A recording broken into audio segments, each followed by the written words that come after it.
idiot. This is why Oatmeal's sleeping on the job. He's fucking fired. He's fired. Okay. So here we are. Zemar and I usually catch up like every few months, and we've been trying to catch up over the past couple of months, but our schedules have been both very hectic, so we haven't caught up. And I thought that I had him on my list for a long time to have on, and I thought that since we were taking so long to catch up, it would be really neat if we caught up with you guys here. So here we are. Wait, I got it. Here we are. Get the applause. So Zemar, just everyone was commenting on how nice my R is loving the tone of my blue shirt. So like, no, it's good. In case you didn't know, what I do is, you know how like on tour I would always buy such ridiculous weird shit that like I never would use. It's actually always part of like my costuming sort of tech. Like I collect all this shit, and then when it's time to make something, I put some stuff together, and then it's there. But like I'll go. You know, in Walmart, I'll be like walking around with a big fucking crate of shit. And so what I do, there's so much stuff in my closet I've never worn. So what I do on these is I always pick something out that I've never worn before, and then I wear it. So now I don't feel bad for it keeping up space in my closet, because Emma's always yelling at me to throw things out because I never wore it. So now I've worn it, you know? No, it's good. Yeah, Walmart was a thing. Walmart. Yeah. I have to tell the shark tits story later on. Which one was the shark tit story? I'll tell it. You tell it. Tell it. Tell it now? Yeah. All right. I don't actually remember which tour it was on. It was one of the ones, and probably 2013. I don't remember. And I know it was one of the van tour. It was the van tour with the two vans, because COMBICHRIST was there, because he followed me around in Walmart. But I'd fallen off the wagon because. Did you hurt your head? Yes. Many times, in fact. Fell off the wagon, fell off the bus, fell off the fucking back of the truck. I don't know. Anyway, and we woke up for a Walmart stop, and I was in the front lounge, and I had been drinking heavily, as I used to. And somebody had given me a prescription medicine pill. I'm not going to say what it was. Was it me? Yes, it was you. I'm sorry. No, that's I don't all right. do that anymore. You were probably trying to help me, because I was probably stressed out about, personal home life shit. Anyway, So I was just in a haze, and I got off the bus, and I walked around Walmart very, very slowly, and I was just putting random stuff in the cart as I walked by stuff, like, just all kinds of stuff. And at some point I wound up with a pink straw cowboy hat. I remember. And I'm walking around, and the only words that I can say are shark tits, but very quietly. So I'm going, shark tits. And it's 4 a.m, and COMBICHRIST is like following me around like 5-10 feet behind me, I guess, making sure I don't like do something really ridiculous and go to jail. And I'm just looking at everyone I see. I'm like, shark tits. Like to people in the store? Yeah. Okay.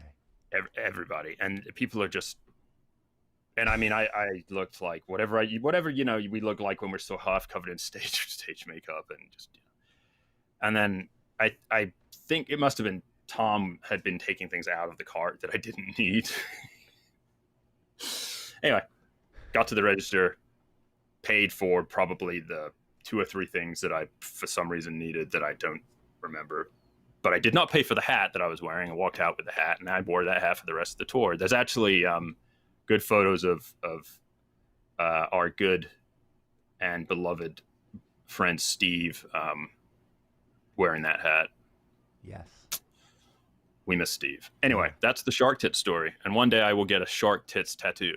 If you Google image search shark tits tattoo flash, so many funny, weird things come up. It's not ridiculous. It's not even like, it's great. It's a shark with tits.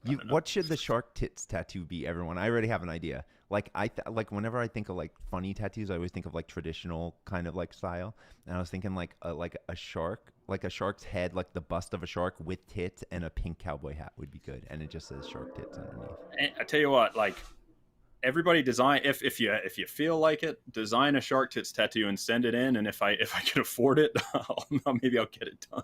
That's great. You know what we could do? We could have a The one I poll. like Like the best. everyone could design the tattoo, and maybe what we'll do is, we could have a poll, and whoever wins, you know, everyone who wants to enter can enter. Whoever wins, I'll make 10 of the shirts, and then we can like give the shirts out, and then me and you get one, and they get 8. I they love can it. hand the rest out. Let's do it. I love it. I love it. I'm So down. for those who don't know, although I imagine you all know, Zemar and I played in a band together called COMBICHRIST for many, many years, and I was in there for a little bit longer than him. How many years were you playing in the band? I joined the band on like January 20 something. Whoa, you remember the date? Yeah, it was like 2008, and That was the year my son was born.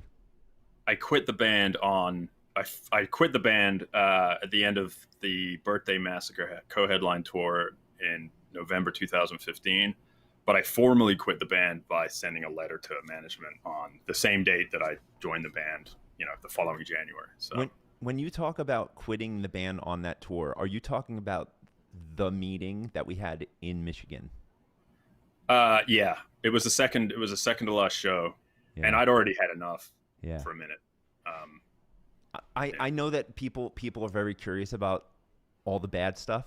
I am pretty open about speaking about my personal journey through and out of that experience. But before I would like to talk to you about it too. But before we get to it, I would like to talk about all the awesome shit that we remember. Oh man, it was a fucking trip, and I wouldn't trade any of it for anything. Like even the insane bad, like incredibly personally damaging stuff, I still wouldn't trade any of it for anything, man. It was it literally, like, people think, you know, people want to be a celebrity or a rock star. They have a picture in their head of what it's like, and it's nothing like that. And certainly I was neither of those things. I was a guy in a band, but I you know, I had a little taste of some of the elements of it, and it was incredibly stressful and incredibly exciting and boring. There was so much hurrying up and waiting, so much. And then when the waiting ended, it was just fucking crisis, you know? Mm-hmm. And there is no glory. Sometimes you get a bit of glory on stage, sometimes. What? But even on stage, you're in pain. You know, you're struggling with technical issues. It's like you're trying to lose yourself in the moment. And when it works, it's amazing. But then, you know, then there are days when it's just like you're fighting it the whole time. Well, there's always that one person in the band that has like way more shit that they have to worry about and keep on top of than most other people in the band, and it's usually the keyboard player, especially if the keyboard player is actually playing the keyboard. So you definitely had the craziest job. Like I remember when we had that thing that we called the mothership, that big box on stage, and like if you think about, like, it was just like from the outside, I know we made this box that looked really cool. But people probably were just like, oh, that's a cool looking box, but they don't know all the shit that was inside that box that would constantly go wrong and be a huge stress. Yeah, it would. I mean, we had backups and we had like redundancies, but yeah, it was, and also me, I'm always the guy that overcomplicates everything. Surprise. And you know, but I will say that, like, the very first tour I did with Combi was a learning experience. Was this the Mindless tour? It was just three of us. Yeah, it was the Mindless tour, and it was great. Like, I really enjoyed it, but I very quickly learned to make my gear to make it as uncomplicated as possible. And over the years, I got less and less complicated, which was good, but there was still plenty of shit to fail. A couple of times on the Rammstein tour, like, wow. You're on stage in front of 20,000 people, and like everything just starts making crazy noises because it's gotten wet inside somehow, and like you're just trying to put on a show. It's I got some good stories about that. You know what we should talk about? We should talk about the biggest train wrecks we ever experienced together. Yes. I automatically I just like went to a Rammstein show. Do you remember? Like I would say on touring with and just so people know, like a train wreck is when, you know, the show, like there's always fuck ups in the show that like a lot of times you guys probably don't even notice. But we know, and we'll walk off stage and we're our own worst critics. You, the worst of all worst own critics. And I got better though. Yeah, well, and we're always like, fuck, did that suck? Do you think people, and like sometimes people don't know, but there's the train wreck is when there's no doubt everyone knows that like that was the biggest shit mess show ever. And there's one Rammstein one that I feel like one happens on every tour, right? Like I can't think we ever got through one tour without like without a real like. Let me guess which one it was. Vegas. Yes. Yeah. Do you remember what happened? Oh yeah. Oh, very clearly. Oh my God. Yeah, and it was. I remember who was responsible as well.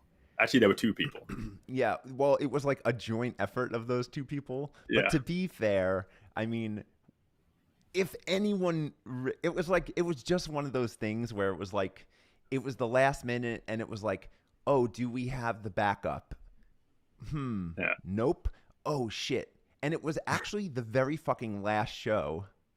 It was the last show with Rammstein after like 3 years of touring with them. Was it? Yeah, it was. Because I remember that was the day they gave us the radio. Remember the radio that like I would always party with Till in his room and we would always play this one Nero song and I loved it and I was always like, your radio's so cool. And on the last day he was like, here, you could have the radio. I was like, ah. And they signed it. Yeah, they all signed it. I never got the radio. Someone else took the radio. But, yeah, I don't know what happened to that thing either. But yeah, they right before the show. It was just like, oh fuck, we don't have the thing, and then like. Everyone was just like, the people involved were like, it's the last show. Who fucking cares? It's not going to happen. And it happened. Yeah. Yeah. No, I remember it well. Moments like that you never forget. They're ingrained in your soul. Actually, when they're happening, when a moment like that's happening in front of 20,000 people, you can feel you can feel like the soul operator people etching the experience into your soul, knowing that you'll never forget how that felt. Yeah. Yeah, and it's funny you say that because when you do a thousand plus whatever shows of all sizes, different venues, doesn't matter, across all the world, whatever, you just can't remember venues. Like, it's not that some venues are awful, some are amazing, but unless something specific happens there, like there are so many that you just can't remember. It's like going to work in a cubicle in a different building every day. It's still a fucking cubicle, you know. It's especially true, but for the bigger venues, I think, with the arenas. Yeah, well, the bigger venues really are they're just like a big concrete room with chairs, basically. Yeah. So, and Rammstein stage was the same every night because they travel with it. So we literally had the same stage plot, everything every night, which made it a lot easier. But yeah, there are only a few very specific shows on those tours that I remember because some crazy shit happened that was not good. You know, on the very first tour that we did with them, I do remember the tour as a whole, and I do remember certain experiences, but I don't know if I ever told you this, but I was drinking so much that I don't know if do you remember that was when we had like what we called the I think on the first tour we didn't like get into the catering with them, so we didn't like know what was going on. We kind of had to like have our own food and booze and stuff.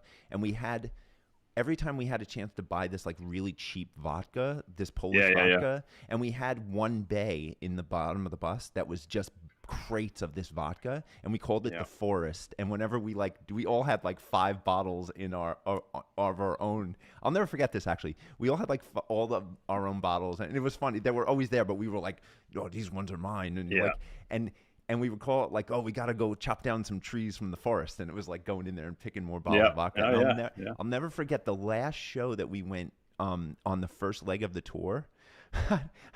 do you remember we played like 2 or 3 shows a row in Berlin? It was 4. It was 4 at the Aerodrome. Yeah. 4. And the last one, and so our stuff was in the same room every day, just set up. We didn't have to like unload it after, and it was like every day we were just like coming into the office, get ready, and then play the show. And I'll never forget like the second or third day going in there, and smelling the vodka, and for some reason, I got the idea that anyone could have came in our room, and I smelled it, and I was like, "This smells like water. Someone put water in all our vodka." I remember that. And everyone was like, "Yeah, it smells like water." What? Like we were probably oozing vodka out of our like skin at the time. I remember that. Yes, very much. But I like literally. So my schedule on those shows was get woken up by my drum tech after sound check is done, which is basically when doors open, which is basically an hour before we go on. So, which is basically when I started drinking, always an hour before we went on. So I'd get woken up by drum tech, Austin, and then it would be like, okay, time to go. And I'd be like, all right, time to get a drink. And I would start drinking the second I woke up. So usually by the time I got off stage, I was already blacked out. How fucking sad is that? And like, then there were these parties all night long. And look, yeah, of course I did ridiculous dumb shit when I was blacked out. But when people say that you know they're blacked out, doesn't always mean you're doing terrible things. You just don't remember anything. Yeah, you just don't remember it. Sometimes you come off as being completely normal as well. Well, I got to the point with my drinking where I would just have like 2 sips of a beer and I would black out. And I asked my friend who's a brain surgeon about that, and he told me that when you drink so much, the second that your brain the second that you introduce alcohol into your brain, into your body, your brain senses it, and it turns off the part of your brain that stores short-term memory. So you're basically perfectly sober, but your brain is in protection mode, and you're not going to remember anything that happens to you. That's fucking scary. And I got and there.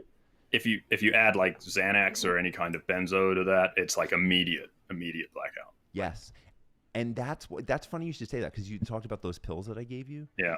I never was into pills, but I knew the reason. This is going to sound completely insane. The reason I always had those pills was because I knew that I would black out on alcohol. And my thought was, if I have those pills, they make me go to sleep. So if I'm getting to a point where I'm too drunk and people start saying you're too wasted, I'll take one of those pills and then I'll just go to sleep. But that was when the real weird shit would happen. And I really wouldn't remember really none of it. And I'd wake up the next day in my bunk. Do you remember the feeling of waking up in your bunk and like and realizing you don't remember and being afraid to leave your bunk? Oh, yeah, constantly. The fear, man. How like awful. I would lay in my bunk and drink like, I don't know, half a bottle of whiskey before I could even get out of my bunk. I remember one time we got to somewhere in Eastern Europe, I think maybe Romania or Bulgaria, somewhere like that. And it was weird. I remember the venue because we had to load in through a window. Like there was a stairwell that was Hungary. It was Hungary. Okay. I woke up there and I got out of the bus and I had no idea where I was. I didn't know what country I was in. There were 5 empty whiskey bottles in the bottom of my bunk rattling around. And I didn't know where we were. And when I asked somebody and I looked at the itinerary, I'd lost like 4 or 5 days. I'd 4 or 5 whole days had gone by and I had no memory of it. Yeah. I didn't remember the shows. I didn't remember anything. And that's the kind of situation where I would go to somebody who seemed that the first, when they looked at me, they didn't immediately look pissed off, because that's the thing. Like that's how I'd gauge it. So as I would walk into the venue, I was in my bunk for 5 days. I'd look at the text. I'd look at the other band members, and if somebody immediately gave me the stink eye, I was like, yeah. But if someone was like, "Hey man, what's up?" Blah blah, I'd be like, "Cool. How was the show last night?" And I try and like fish for information so that I could figure out a way how to apologize to I know this. And it was, for some reason with me in the band, I was the one that most people were more passive aggressive towards. I don't know what it was, but like it's because you're a colossal dick. Okay, well I also want to talk about that. But so for me it wasn't so cut and dry. I couldn't like walk out into the front lounge and be like, "Oh, hey, can you pass me the coffee?" and like tell from that interaction if I was bad last night. It was always like, of course I can pass you the coffee, Joe. How you feeling? And I was like, it was like this drawn out thing for like hours before, and then maybe right before the show, it would be like, do you remember what you did last night? And and then it was like, no, don't tell me before the show, you know? Yeah. So I still look before I ask you this, because I'm going to ask you something kind of personal for both of us and me. I want to talk about a few of I wrote down some of my memories from that I really remember from being in the band and touring with you, and I wanted to talk about it. So yeah. I'll never forget. Do you remember first of all, I would love to tell the story of the first day we got to the Rammstein tour. And I'm gonna and I'm sure and it all leads up to the moment right before the show, which is like this big, huge memory that I think that you'll remember too. But do you remember like we this is when we had the drums that were like towers. The towers, yeah. And in order to get all that stuff over there, we had to like fly with it all. So we had to take we had to take every drum shell apart. I'm looking to see if I have a drum around, like for people to understand. Like a drum like has like lugs on the side that screw on so the head and like the head can go on. And we had to take every piece of metal off every single drum. And there was probably like 40 drums.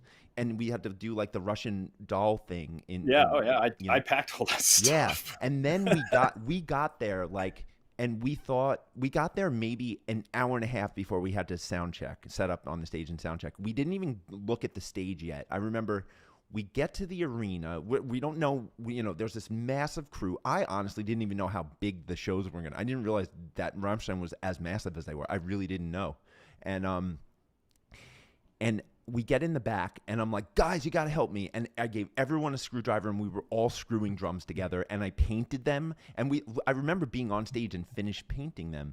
But we did it.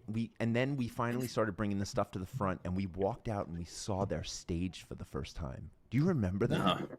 Oh, yeah. It got like, it was like not knowing Disney World existed as a 6-year-old and someone going, go here. Yeah. Yeah, it was a really intense situation for sure, and I remember a lot of that process because I had the drum towers in Atlanta, and I took them into one of my friend's workshops, and I cut them up because they were welded steel, like box steel. The pieces I cut metal, them up, right? Yeah, I cut them up, and then I fabricated collars. So that they could be put back together again. So because we couldn't fly with these things. I mean, they were 5 feet tall and 3 feet wide, Mm-hmm. But I managed to break these things down into like the biggest parts that I could that would fit in a suitcase, mm-hmm. and then fabricate collars and use a drill press to like drill holes so they could be bolted back together. And everything had to be marked because it's like a jigsaw puzzle. They can only go in a certain way. And I managed to get both towers in one suitcase. Of course, it was, I don't know, 150 pounds, so it was too heavy. But I was able to pack those things into suitcases, and then I flew with them to L.A. because we did that Tiger Army show, remember? Yeah, I do, but I don't remember that did we leave from L.A. to go to the Rammstein tour? Yeah, wow. Yeah. Because we left from Jason Fiver's house, remember? That was when I broke his plant on a Segway. That was when I got, me and Austin got really, really, really drunk, of surprise. And I threatened, like, we went to some party for somebody. I don't know who it was. Was I there? I don't know. To be honest, I don't remember very much about any of that. But I remember being at the party, and I remember Dana was Jason's assistant at the time, who's a lovely, lovely person. She's actually my bookkeeper still. Oh, she's great. I haven't talked to her in years, but I loved talking to her and hanging out with her. But anyway, we were at this. It was like it was some kind of small like event thing that like Ron Jeremy was there, okay. And Austin had kind of been vibing with Dana a little bit, and she was talking to some dude, and I just went and like picked her up and just gave her to Austin, which is really uncool and shitty. And I don't ever do things like that. ever anymore, and I'm a terrible person. And I you know, that was that. You know, you do this thing called growing as you get older, where you realize how much of a dick you were, and you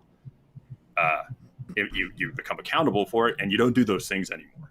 Mm-hmm. Anyway, and then like I remember there were these two pro wrestler dudes who were like, I don't know, 5'10", but they were like 6 feet wide.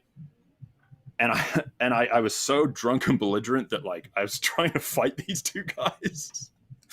And they were like, they're pro wrestler dude. They would have broken me in half. Anyway, did they know that? And they were like, you don't want to fight us. Yeah, they knew they thought it was funny. I remember that much.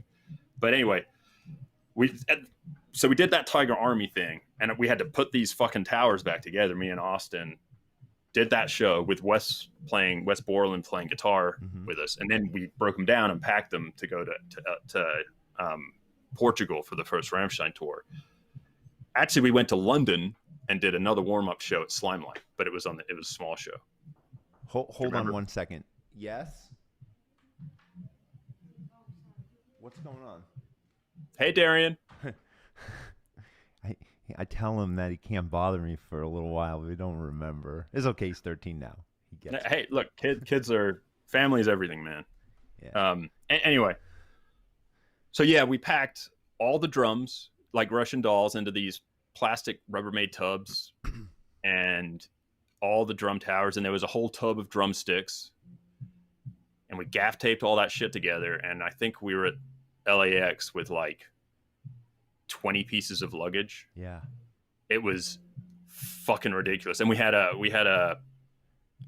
do a layover somewhere, and I remember the tubs came out of on the conveyor belt, and they were like cracked, and stuff was falling out of them, and like there were drumsticks and lug nuts and bits of cabling everywhere. And me and Austin, who were kind of like the de facto production managers, because we didn't have a big crew, because no money, and we were like just fucking gaff taping shit like crazy. And yeah, well, that's what everyone thinks about, like going on a tour like this.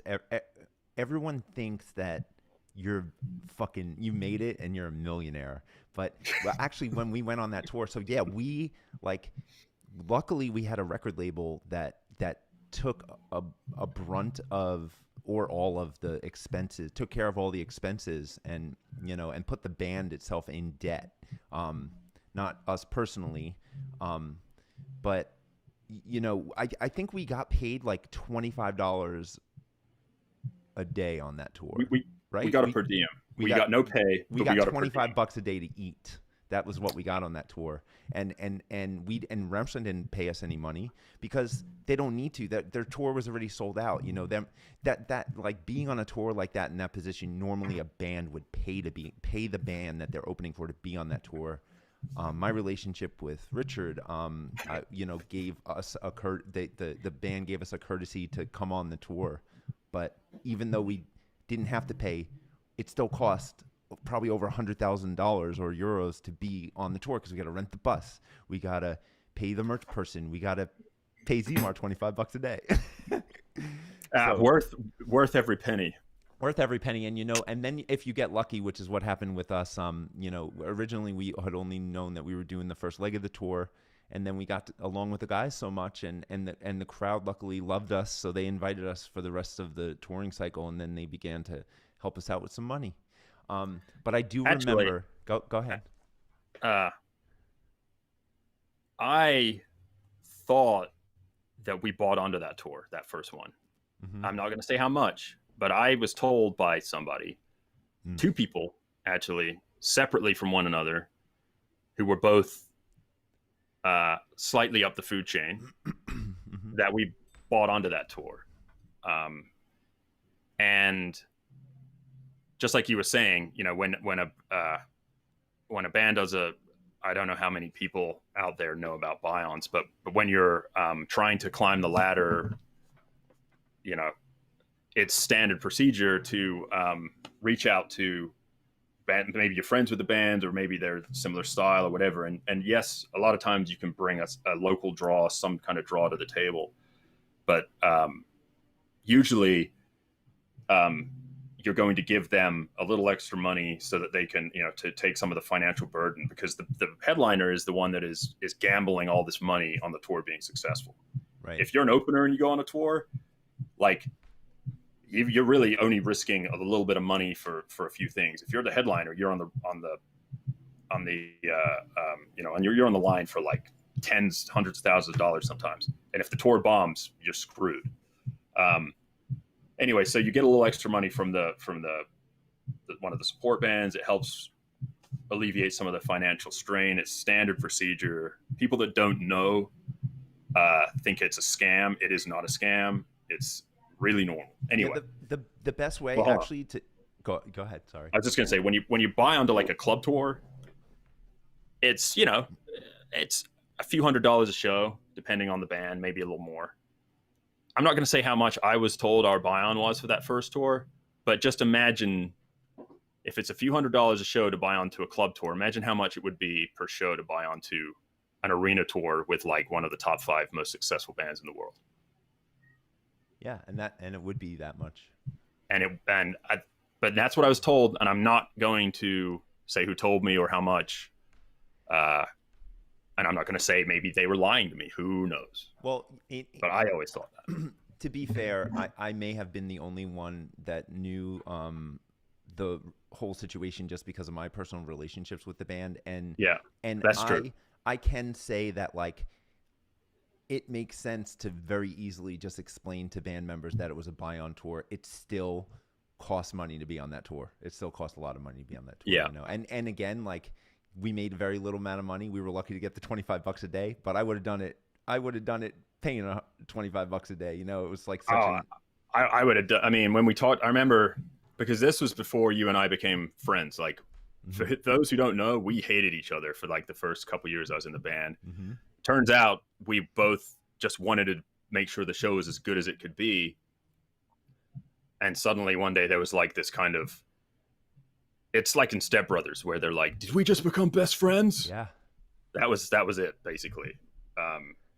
But anyway, I remember I was in my studio working on something, and I got a call from you explaining about the Rammstein thing, because, you know, you had set it up, and it was, again, also for those who don't know, Joey directly facilitated that entire situation. It was entirely based on Joey's connections with Richard, and, you know, it was a huge, huge deal for us. And, you know, so, you know, anyway, I remember you called me and we talked a little bit, and you explained it to me, and you said, but, you know, here's the thing, we're not going to get paid, just not, because of this and that. And you said, so we have to do the tour for free, basically. And I was like, you know, sure. And you said, if you don't want to do that, everyone understands, you know, whatever, but we all have to make that decision for ourselves. And I was like, come on, you know, yeah, what, I'm going to go to fucking Moscow and play in like the Olympic arena? No, I don't want to do that. Fuck you. How dare you? Yeah. So that's the thing that people, you're right. People think that whole buying to be on tours is a scam. And someone explained it to me this way. And I like to like explain it to bands like this, who say that, because it's important to look, you have to be prepared to invest money in things that you want to see grow. And when you pay to be on a tour with a bigger band, you're paying for the bigger band's audience. It's an advertising cost. Yeah. You can pay $10,000 to run ads for a couple of weeks on Facebook to get your social media numbers up, or you could pay $10,000 to be playing in front of 1,000 people a night. You know what I mean? Yeah, like, people that are gonna be. It's, you know, you try and go for a band that has not necessarily your audience, because those people might already be your fans, but you want a band that has related audience. And the headliner wants support bands with a related but different audience too, because it's a, you know, cross-pollination kind of situation. Everyone is trying to improve their draw, get new fans, because, you know, that's what it's about. You're building a business ultimately. So yeah.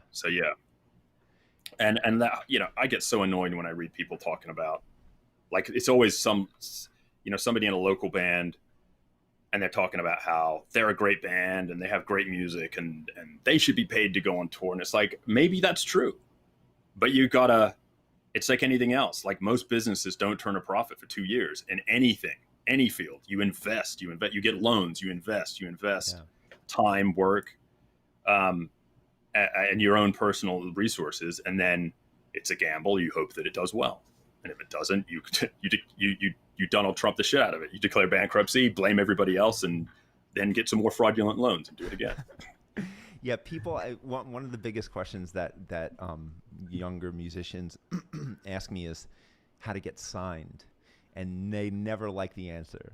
The answer I always give is because kids think, and we grew up thinking this way too, and it might have been different when we were really young, before we were old enough to be in the music industry. That's when the money was flying all over the place. But once streaming started happening, things changed, and really, the answer I always give to everyone when they say how do you get a record deal, I say what you need to do is you need to build your band, you need to build your following on your own, you need to build all your social media following, you need to go out there and tour as much as possible, be engaging with your fans, and do things that people are going to talk about, and like grow your following so that you have such a big following that then the record labels will see you and want to buy that. But by then you should be in a position to say, do I need those people, and do I want them taking any of my money? What are they going to bring to the table for me? How are they going to elevate my brand? And people hate hearing that, because they think that getting that right, they think they're going to be playing at that one bar, magically the guy from whatever records is going to be there, like in the movies, and be like, there they are, the next Led Zeppelin. There's a reason that only these you hear about people being discovered in a grocery store or whatever. There's a reason that you hear about those people being discovered, because there's only like 10 of them in the world. Mm-hmm. It doesn't happen to normal, well, not normal people. It doesn't happen to people. It just doesn't happen. So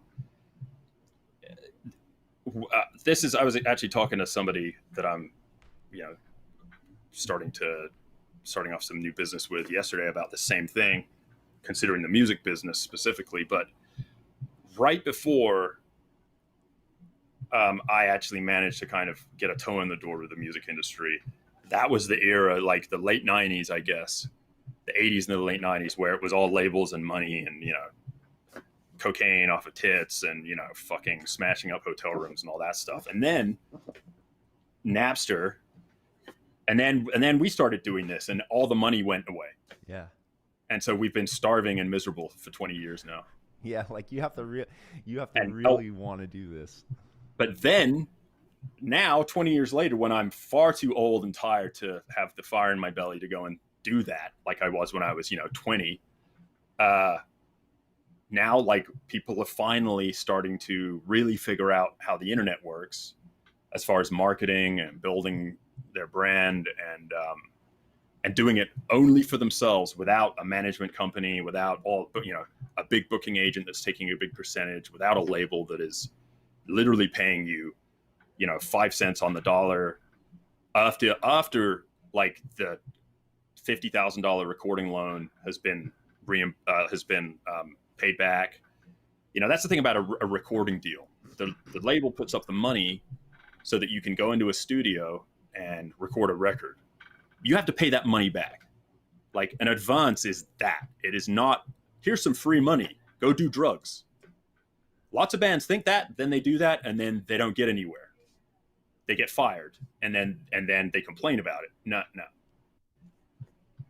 The label gives you money so that you can eat ramen noodles and sit in a studio and make a record. And then you have to pay that back before you see a penny. And a lot of times with things like tour support money and stuff like that, it's the same. Like that has to be paid back. The only people that make money in the music industry, except the very tiniest top percentage of artists who really, really do well, are the labels. Nobody else. The artists make fucking nothing. Yeah, I think there's something to be said then about like people who have kind of like Daniel, like people have figured out how to do this without a label. Yeah.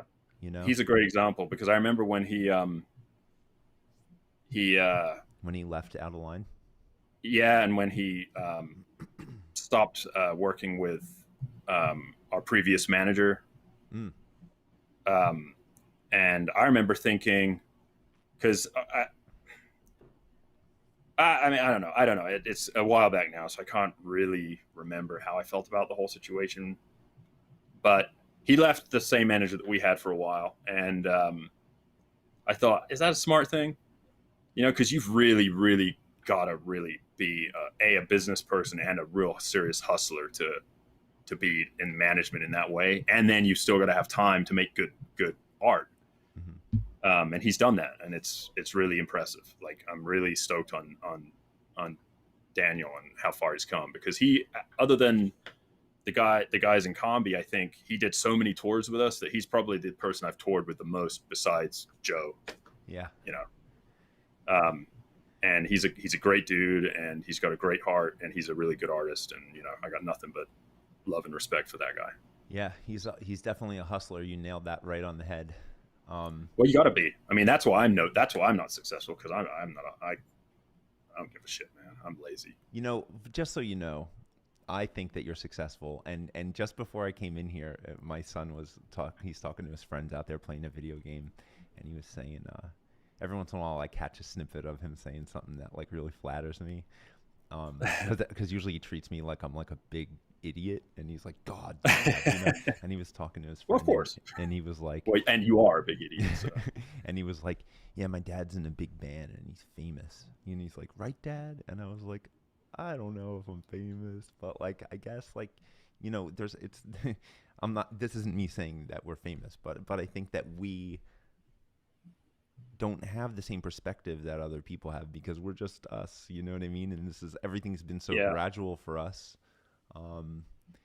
I agree with that, but with the caveat that you are actually very successful, and I've always, I've said to people many times, if I had your ability to self-promote and hustle and market and all these things and network, that I'd be probably a pretty successful producer, because I'm aware that I'm good at what I do. I just, for a variety of reasons, some of which are my fault, some of which are not, I just don't have that gene to like go out and say, hey, check out this cool thing I'm doing. I'll do that for other people all day, but I can't do it for myself. Yeah, but the thing is, I don't think that you should like label yourself the way you are just because you don't have that, because everyone in a band doesn't need to have that. You actually have something. I agree. You have something that's very special that a lot of people in bands, normal, regular people, don't have. So yeah. Like, it's all about like having a successful band and like group of people. I think is like, it's a recipe of Oh yeah. And what you bring to the table. I feel like I'm not supposed to say this out loud, but like I just want to anyway. So fuck it. I don't like. There's gonna be a lot of people out here that are gonna be like really annoyed with me. But like, look, 95% of the keyboarders playing on stage are not playing. That's just the truth. The ones that let me tell you what I used to do. After you weren't in the band anymore, Zemar, there was a couple of times when I had to play these keyboard shows, these old school shows, and it made sense for me to be the keyboarder, I guess, because I was like the more known second personality in the band at the time, and I actually taught myself the keyboard parts. I actually taught myself how to do it, and I practiced in my room, and I did it, and I was like, all right, I think I got this, and I was moving a little bit, and every single time I went on stage, my volume was up for about 15 seconds before I turned it all off, and I just went bananas. And you never turned your volume off. In fact, you just made it louder and louder until... I did. I just, because, yeah. Until you were burying the fucking tracks, which of course every band, including fucking Green Day, plays tracks nowadays. Guys, get over it. Everybody plays tracks. So everybody. But you really, really wanted to, like, you were like, fuck the tracks. You wanted to break out of there, and you fucking carried the show with all your different synthesizers that you were actually using, and it was like we honestly could have turned the tracks off, and people wouldn't have known. I won't go that far, because there was a lot of I mean, there were a lot of things in the tracks that could be done live, but it would be ultimately the same thing, and it doesn't really matter if it's on track, like echoes and vocals, Right. stuff like that, where you're not gaining any extra track or any extra organic kind of or vibe or feel by having an engineer doing it. Like if it's just a vocal and it's you know, and there's also like when you're talking about electronic music, there's so much texture and loops and stuff like that again, there would be possible ways of doing it entirely without playback, but it doesn't really matter because you're trying to make music that people recognize so that you know, because no one wants to go to a show and not hear the songs the way, you know, they like them. Right. You know, of course. Let's go out and do bluegrass version of all the COMBICHRIST songs. No one wants to fucking see that. You know, they want to see the stuff, you know, how it was produced, which is cool. So, you know, you build your performances and the live elements around that. So it's all encompassing and it's always there. But yeah, trying to add parts and make it more organic was very, very important because otherwise it's not a show. And that's why I think having a live drummer or drummers makes any electronic band 1,000% more engaging, first of all. And I think having some live elements, like when we added live guitar players, even before there was guitar in the albums, was crucial as well. And then that's why I always tried to, you know, play as much as I could and still put on a good show. So yeah, but there were times. Do you remember Arvika Festival? Yeah, that was your first festival with us? Yeah, maybe, but it was my first European show anyway. But we flew in, and I flew in, and my flight got in late for some reason, and we hauled ass from the airport to the venue, which is like a festival ground in the middle of nowhere in Sweden. And I'm setting up backstage on the rolling risers. For those who don't know, like when you do festival shows, you have risers on wheels behind the, you know, in the back, like on the side stage or behind the curtain or whatever. So the band that's playing next is building their gear while the band before them is playing. And then when that band is done, they just pull the cables and just roll the gear out. So it just makes things faster. So I'm building my stuff, and with Gabe Shaw, who is amazing, and I miss that guy. And putting my gear together, and I'm trying to get a line check for my in-ears, and the engineer is just... Monitor engineers at festivals are frequently absolutely useless. It's like somebody's friend who doesn't know what they're doing. And I got nothing. So we go on stage. Oh, and then someone plugged me into a European power supply, which was 220. And all American gear is set to 120 volts. So you have to have a transformer. So all my gear stopped working. All my power supplies blew up. So I'm trying to troubleshoot this shit during like the beginning of the show, and I never got anything in my ears the whole show. And it turns out I was playing, but I didn't know what I was playing. I remember the audio instantly when you said it. I heard "This Is My Rifle." Yeah, it was Rifle. And then what was the best part about this was they were recording it for a radio show, and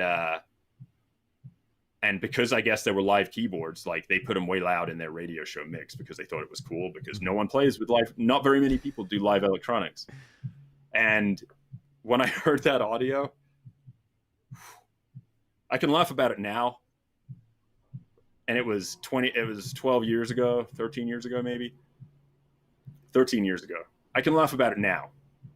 It took a while for me to get past the trauma. It was fucking embarrassing, but anyway, that's the kind of thing that you run into trying to do things live. And it's cool, whatever, you know? Like you said, the train wrecks are the ones you remember and that are interesting. Yeah.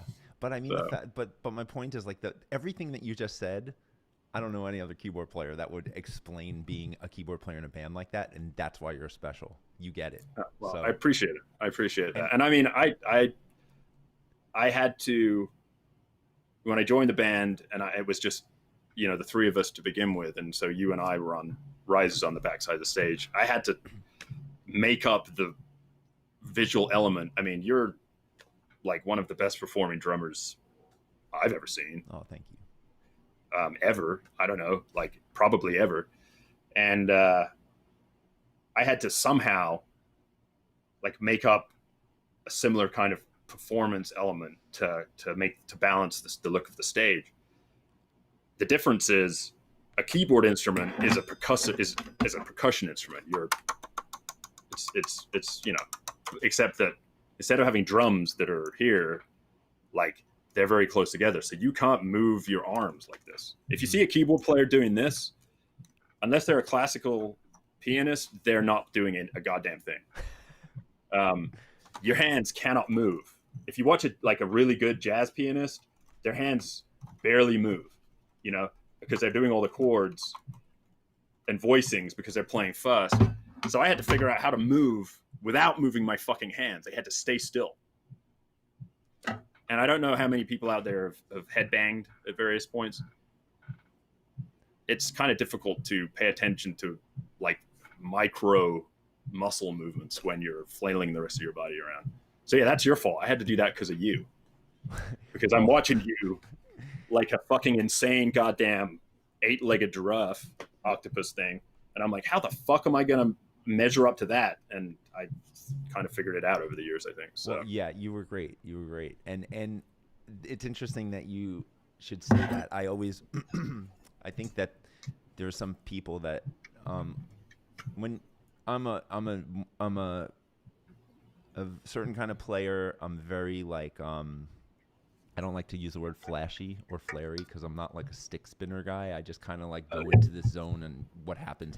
But I'm a very visual drummer, and not everyone wants to be in a band with a person like me, because what I hope happens when I'm in bands with people is exactly what you just said, where you're like, fuck, like this dude's going bananas. I got to go bananas too. What can I do to kind of like do? I always wish that everyone felt not challenged by me, but like, I always like in my head, I set my personal performance bar pretty high, and I would hope that other people would be like, we should all set it that high and like fucking have the best show ever, but then there's people that can't figure that out, that kind of, and then things get weird in the band and stuff like that.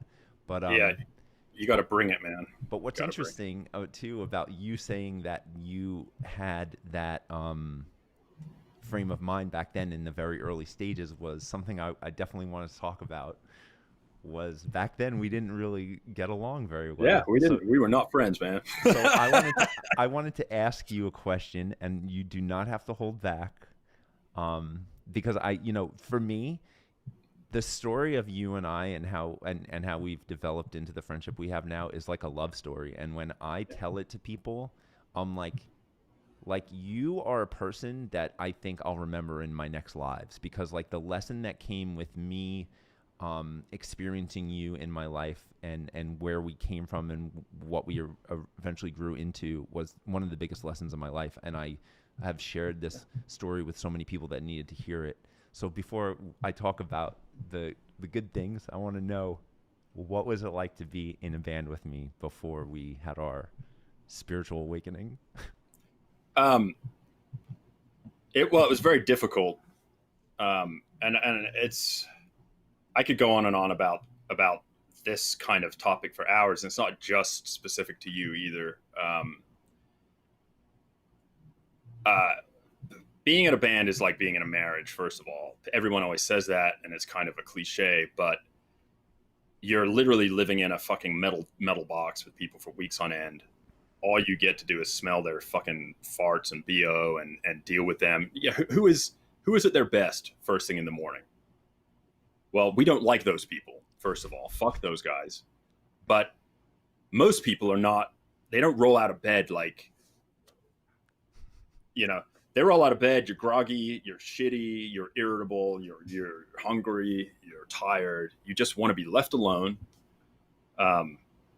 Except that we're in a fucking, 40-foot long metal box, and there is no leaving alone. own. So you're stuck with these people. Even the people you like annoy the shit out of you. So first of all, it's difficult. Then, you know, you get various personality clashes. There's always like conflicts of interest and creative differences. And if you're in a good band, even if the music isn't good, if you're in a good performing band, if you're in a band that puts on a good show, everybody in the band has to be committed to doing the best show they can do. And sometimes those things do not line up. Like Joe throws a lot of water, throws a lot of drums. I have $10,000 of electronics and I'm 5 feet away from him. So I used to spend a lot of time on stage watching out of the corner of my eye to deflect the next fucking thing that was going to wreck my gear, because the band wasn't buying my gear. Later on, the band bought some gear for me because I basically went to management and said, look, I'm not putting half my tour fee into my stage rig just for, you know, Joe and Trevor basically to soak it every night and destroy my equipment. I'm not doing it anymore. Is it triggering to you that I'm drinking this water while we're talking?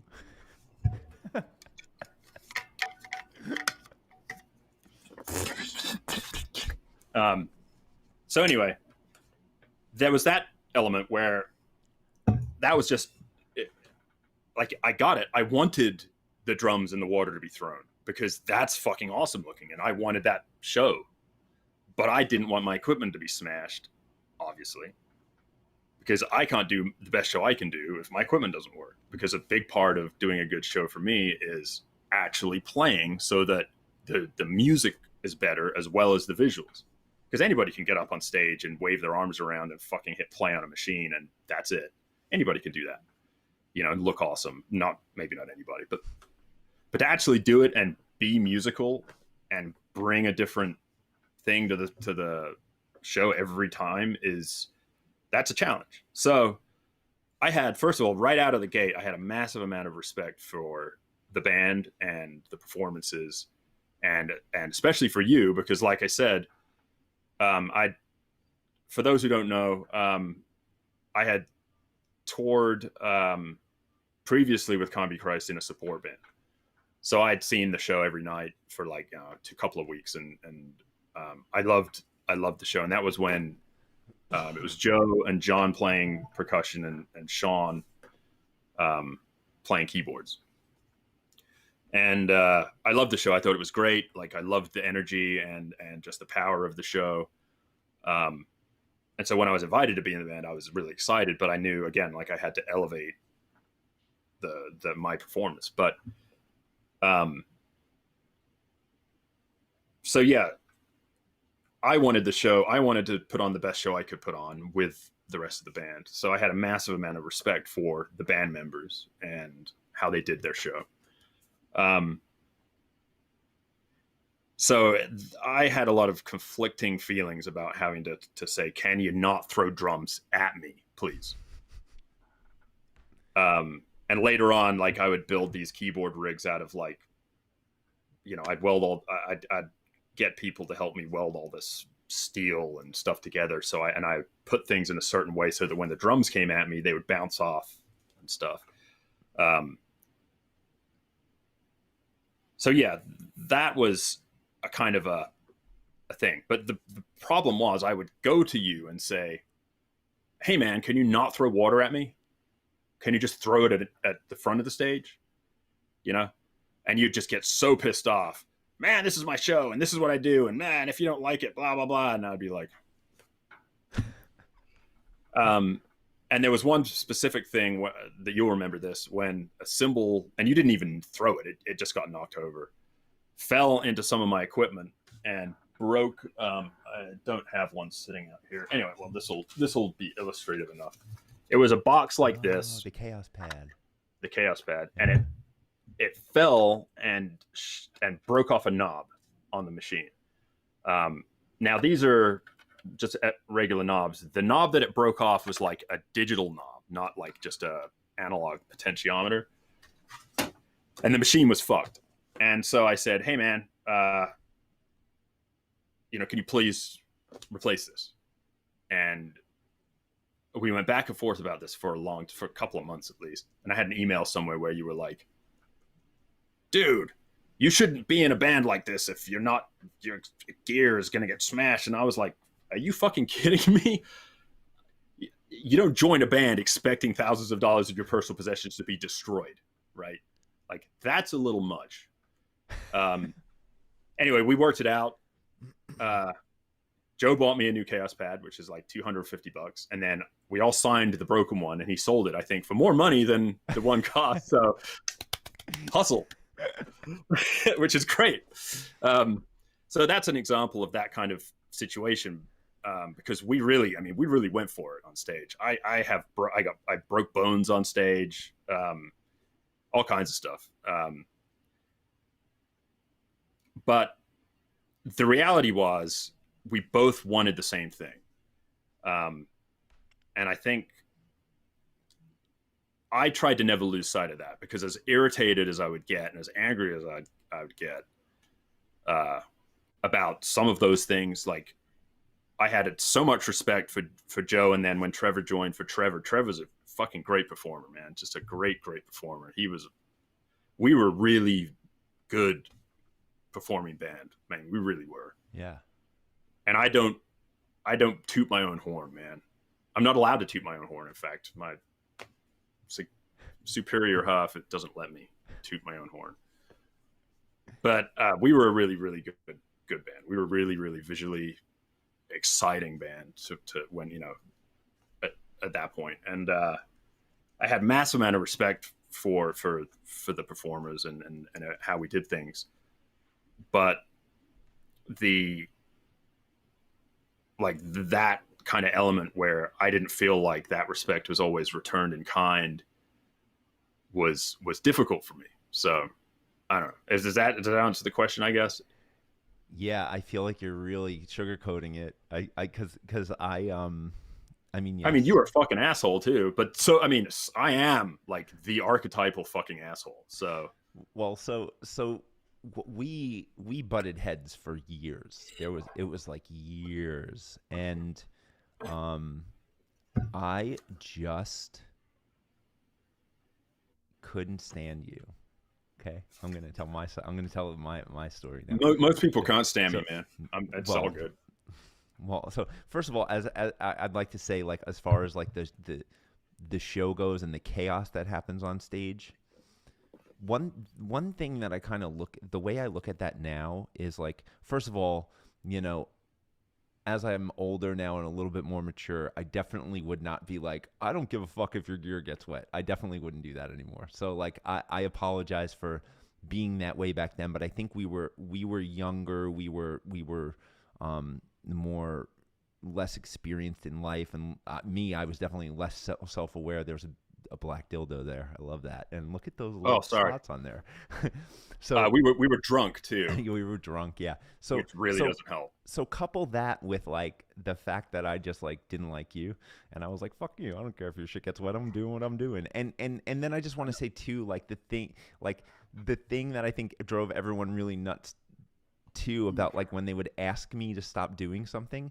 The thing is, I never knew I was doing it. I did not ever say, like, I'm going to pick up water now and do this and spit it in that direction. I never did that. In fact, there was every tour, there was always, like, some people complaining about what I was doing and, like, all the chaos and, like, and everyone tried to make me stop throwing my drums, stop doing water, stop doing this, stop doing that. But then after the show, all the fans are like, that's the fucking awesome. I love to see this. And then I'd be like, well, I hope I could do it tomorrow, But I remember this one tour when not Blackcraft Bobby, but the other Bobby. It might have been before.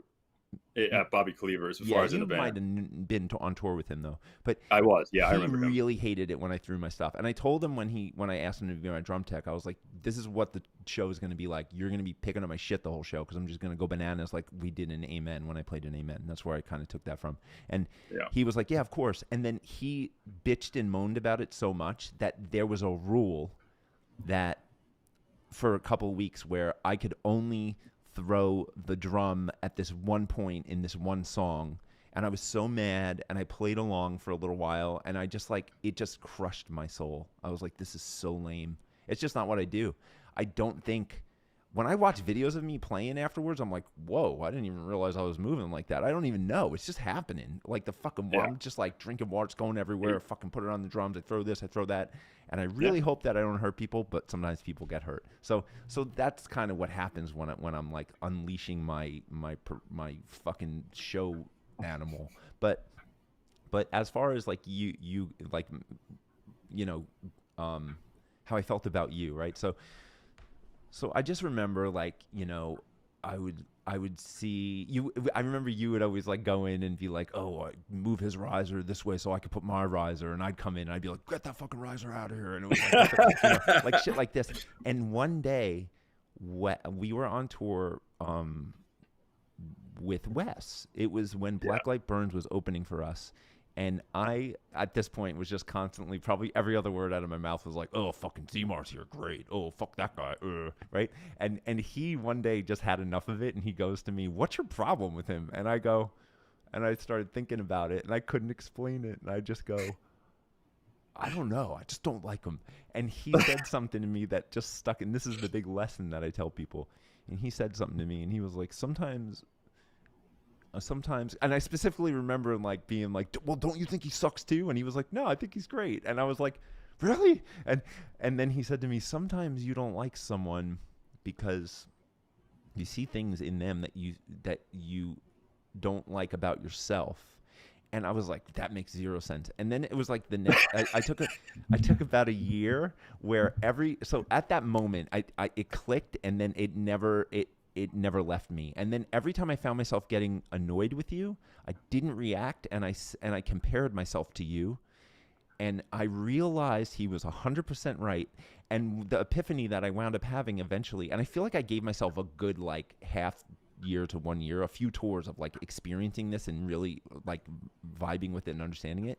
I realized that me and you were just both like this fucking intense force that like we just didn't realize we were the same earlier, and then and so we just like were battling, but we didn't need to. We could have just like been like, and it would have been awesome. And then when I had this epiphany, and I called you, and I was like, yeah, dude, I actually really love you a lot, and we've been like really close friends ever since, and it just really got awesome.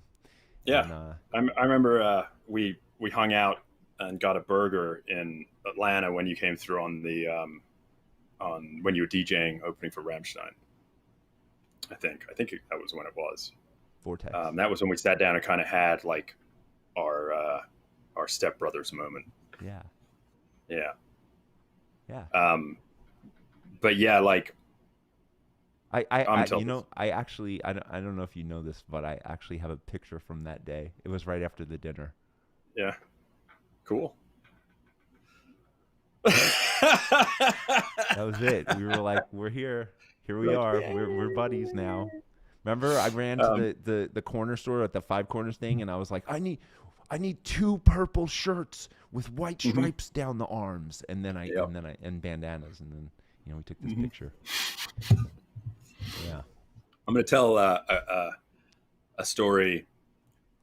It's almost like a parable, I guess, or a fable or something of one of my first experiences with you before I was even in Combi, that kind of illustrates how the first part of our relationship in the band went. And we were playing my previous band when I was on tour supporting Combi. We played at a venue in San Antonio, and it had a little corner stage, which for those that don't know what I'm talking about, it's instead of the stage being like square, it's when it's just the corner of a room. It's usually a smaller room like that. And there was no backstage access. There was no doors. So to get on and off stage, you had to go through the audience. It's not that weird. It happens fairly frequently. It's a pain in the ass, but whatever. And I did my show, and I got my band loaded out and figured out. And then I went into watch COMBICHRIST set. And at the end of the set, when it was time for the band to leave the stage, like security came and made like a little pathway along one wall so that band members could leave. And I went and I stood and helped, because I'm a respectful type of guy most of the time. And Joey's walking and he just stops right in front of me and turns and faces me. And I could see he's just wasted. And he goes, "Hey, man." And I'm like, "What's up, Joe?" And he goes, "Hey, man, what's the capital of China?" And I went, Beijing, Shanghai. And he goes, no, not China, Thailand. And I'm like, Bangkok. And he goes, boop, and tries to hit me in the dick and misses. And then just walks off. And I'm like, man, I couldn't even tell the fucking joke right. Typical. And I was like, okay, cool. Joe Let's, everybody, the Joe Let's show. And then there was there was that tour where you opened for us, and then you eventually joined the band. But right in between there, we actually had we had a little stint where we worked together outside of playing music. We were lumberjacks. Yeah. Yeah, this is from those days. Yeah. I used to work out a lot. I miss my neck being that big, man. Where did you still have that green hat? Probably. Somewhere buried in storage. No, I really miss my neck being like that. It was all the head banging and then the backstage blowjobs. Lots of neck work. Well, look, I'm sorry that I missed. Look, let me put it like this. I am an incredibly difficult person, generally speaking. I'm not very pleasant. I'm blunt and honest, and people have told me that I'm intense and like. So you're German. I'm British. I was just teasing German people. I know. So yeah, when people are like, I try to make good first impressions, but when people are like, I'm not surprised. And if they're the kind of person, this is my kind of rule in life. If they're the kind of person that is going to end up being a part of my life in some form or fashion, they're going to figure it out. Mm-hmm.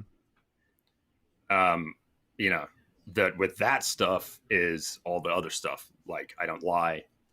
I don't betray people. I don't stab people in the back. I value things like integrity and honesty above everything. And I work incredibly hard, and I way overinvest my personal resource into things, and et cetera, et cetera. So there are good parts, but there's lots of bad parts too. And it's a lot for people to get past. And now I'm much better at kind of staying back and not being confrontational. But back then, man, I was, especially when I was drinking, when I was a heavy drinker for many, many years. And when I say heavy, like a liter of whiskey and 20, 30 beers a day, heavy. And I loved to fight, and I didn't care if 10 people were kicking my ass. I just loved to go get into fights. So I was very confrontational, and I have no physical fear. So I don't give a shit, I'll step to those pro wrestling dudes who would have picked me up and broken me like a bag of dry sticks. You know what I mean? Like, that wouldn't have been a fight. That would have been me going to the hospital. They just laughed at me because they knew that too. But yeah, so on an interpersonal level, it becomes difficult because I can be very, very, contentious. Well, I think you're being really hard on yourself. I think that the good qualities greatly outweigh any bad qualities. Well, I appreciate that. And I feel the same about you. Oh, thank you. I would like to talk about, I kind of want to do a little segue here into something else. I'm gonna talk about this music video that we made. Yeah. With it was called "Throat Full of Glass." Yeah. And here's Zemar in the video. I mean, why don't you tell everyone? I cut my dreads off like the next day, actually. Yeah, you did. I remember. But why don't you tell everyone what you were looking at here, Zemar? I was looking at okay, first of all, I'm not the kind of dude that leers at chicks. I'm just not. And I never have been. So this was very much were like asked to leer. Yeah, our director Chad Michael Ward, who is a really really talented and creative dude, said, everyone has to leer at the girls. So I was like, I did my best to leer at the girls. Anyway, we had a couple of very nice, beautiful, professional young ladies who were hired to play the parts of these kind of tough security chicks for the drug dealer character in the crime saga video that we were shooting. Mm-hmm. And I was leering at them on the bed in our hotel room. And one of them is this person. Yes. Why don't you tell us about her? That is my wonderful superior life partner, Athena Fatale. Who I also hit in the knee with the drum once. I'm sorry. And again, I'm a very respectful kind of. I respect people's boundaries, and I try to be as respectful as possible as people, which is one of the reasons I quit drinking, because when you're drunk, like, anyway, at this point I was sober, so that was helpful. But we had to do. I'm sure everyone listening has seen the video, so you remember the shootout scene at the end, and part of my bit in that was I had to use this lovely young lady as a human shield in the gunfight. And for those who don't know, she's a burlesque performer, internationally successful burlesque performer, and a professional dominatrix. So she's used to being nude at certain points and things like that. So she was topless in the video. And so I was not single at the time. So this made me a little uncomfortable, but I had to basically hold her and, watch the video. You'll see what I mean. Anyway, then we're all dead. But so yeah, that was kind of my involvement is the first day I met this wonderful young lady. I used her as a human shield in a gunfight. And for anyone who really knows me, if that was an actual situation, I would protect all the people. Always. So anyway, that was yeah, and that was the story of the first time that I met Athena. So it's so we've all had our share of messy love lives, I should say, in the past, and I'm very lucky right now. When I saw this holy union of the two of you online, I was like so excited. It was like when what's the fuck, Rachel and whoever, what was his name, Rachel and from Friends, when they finally made out. I was like, yes. I was so stoked for you, man. I think that you guys make a really awesome couple. And I remember actually a funny story from this video is here. I'm going to show you something. Have you got that photo? Which one? I'll find it and text it to you, or email it to you. So this photo, I like to tell this story because, first of all, not into guns, just so you guys know. Like, I don't own any guns or anything like this. I'm playing a character in this video here. If you look in the bottom right-hand corner of the video, of this picture here, you see a hand holding a head.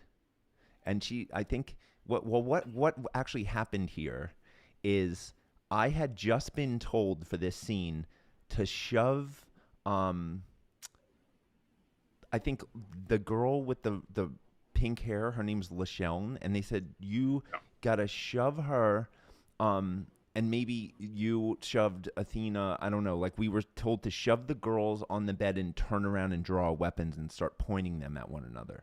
That was the scene. Something like that. And what happened was, you see how my mouth is open there? I did it. It was like action, and I pushed Lachelle, and I turned around, draw my weapon. But as I was doing that, I heard the sound of two heads hitting one another, and I was like, "Oh my god!" Like I made a mistake, and they hit their heads, and I'm actually screaming right now. I'm so sorry. Are you okay? I always get it, and they were okay, of course. Thank God, it wasn't a big deal. But I'm pretty sure that is Athena holding her head down there, like in a weird position. But yeah, so if you guys ever see that video now, you know, like that's what's happening there when I'm yelling. It's really fun. It was, I mean, it was a really fun video shoot, but it was also, you know, like I'm not used to. I'm not. I can be a very violent person, but I'm not violent towards women ever.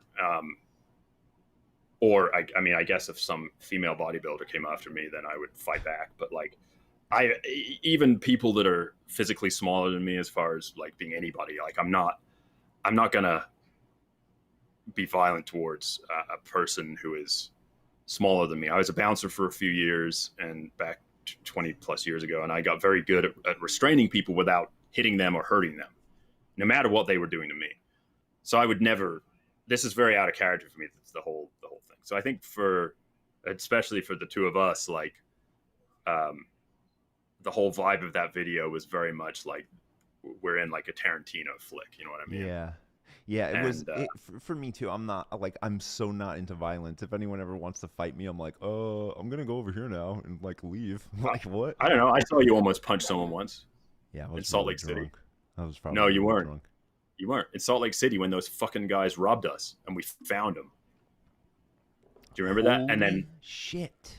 And you and me were like fighting each other to get to the guy, and you had a fucking fist comp. The funny thing is that shows you how much of a fighter I am, right?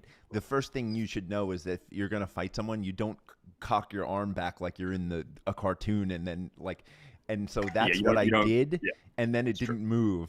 I just held him, and I was like, "Where's the police?" And then it didn't move because I was holding your fist because I wanted to get in front of you to hit the guy. Oh, okay, dude, it was like a fucking slapstick comedy movie. It was like we're like fighting each other and the security guards to get past them to get to these dudes because we were all so fucking pissed off. That was assholes. Crazy, and we weren't even wasted that night because it wasn't that kind of thing. We showed up and then we flew in and it was a weird festival on this this open air salt flats. It was really cool actually, but it was it was like we hadn't had time to like really rage and do our usual get destroyed kind of thing, and so we came off stage, we've been robbed, backstage we've been robbed, and we were all just like, anyway.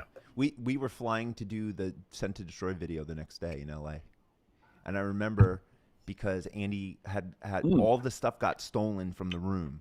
What happened was, we had this dressing room, and there was like tons of bands and DJs playing all these different stages, and we were I think the main headliner, or we were right below the main headliner. It was Rabbit in the Moon or something. Yeah, Rabbit in the Moon was the And right before we were getting ready for the show, I saw some guy walked into our backstage and tried to take one of our beers, like as if it was like an open room. And I was like, "Hey man, like, what are you doing in here?" And he was like, taking a beer." And I was like, "That's not yours." And he left.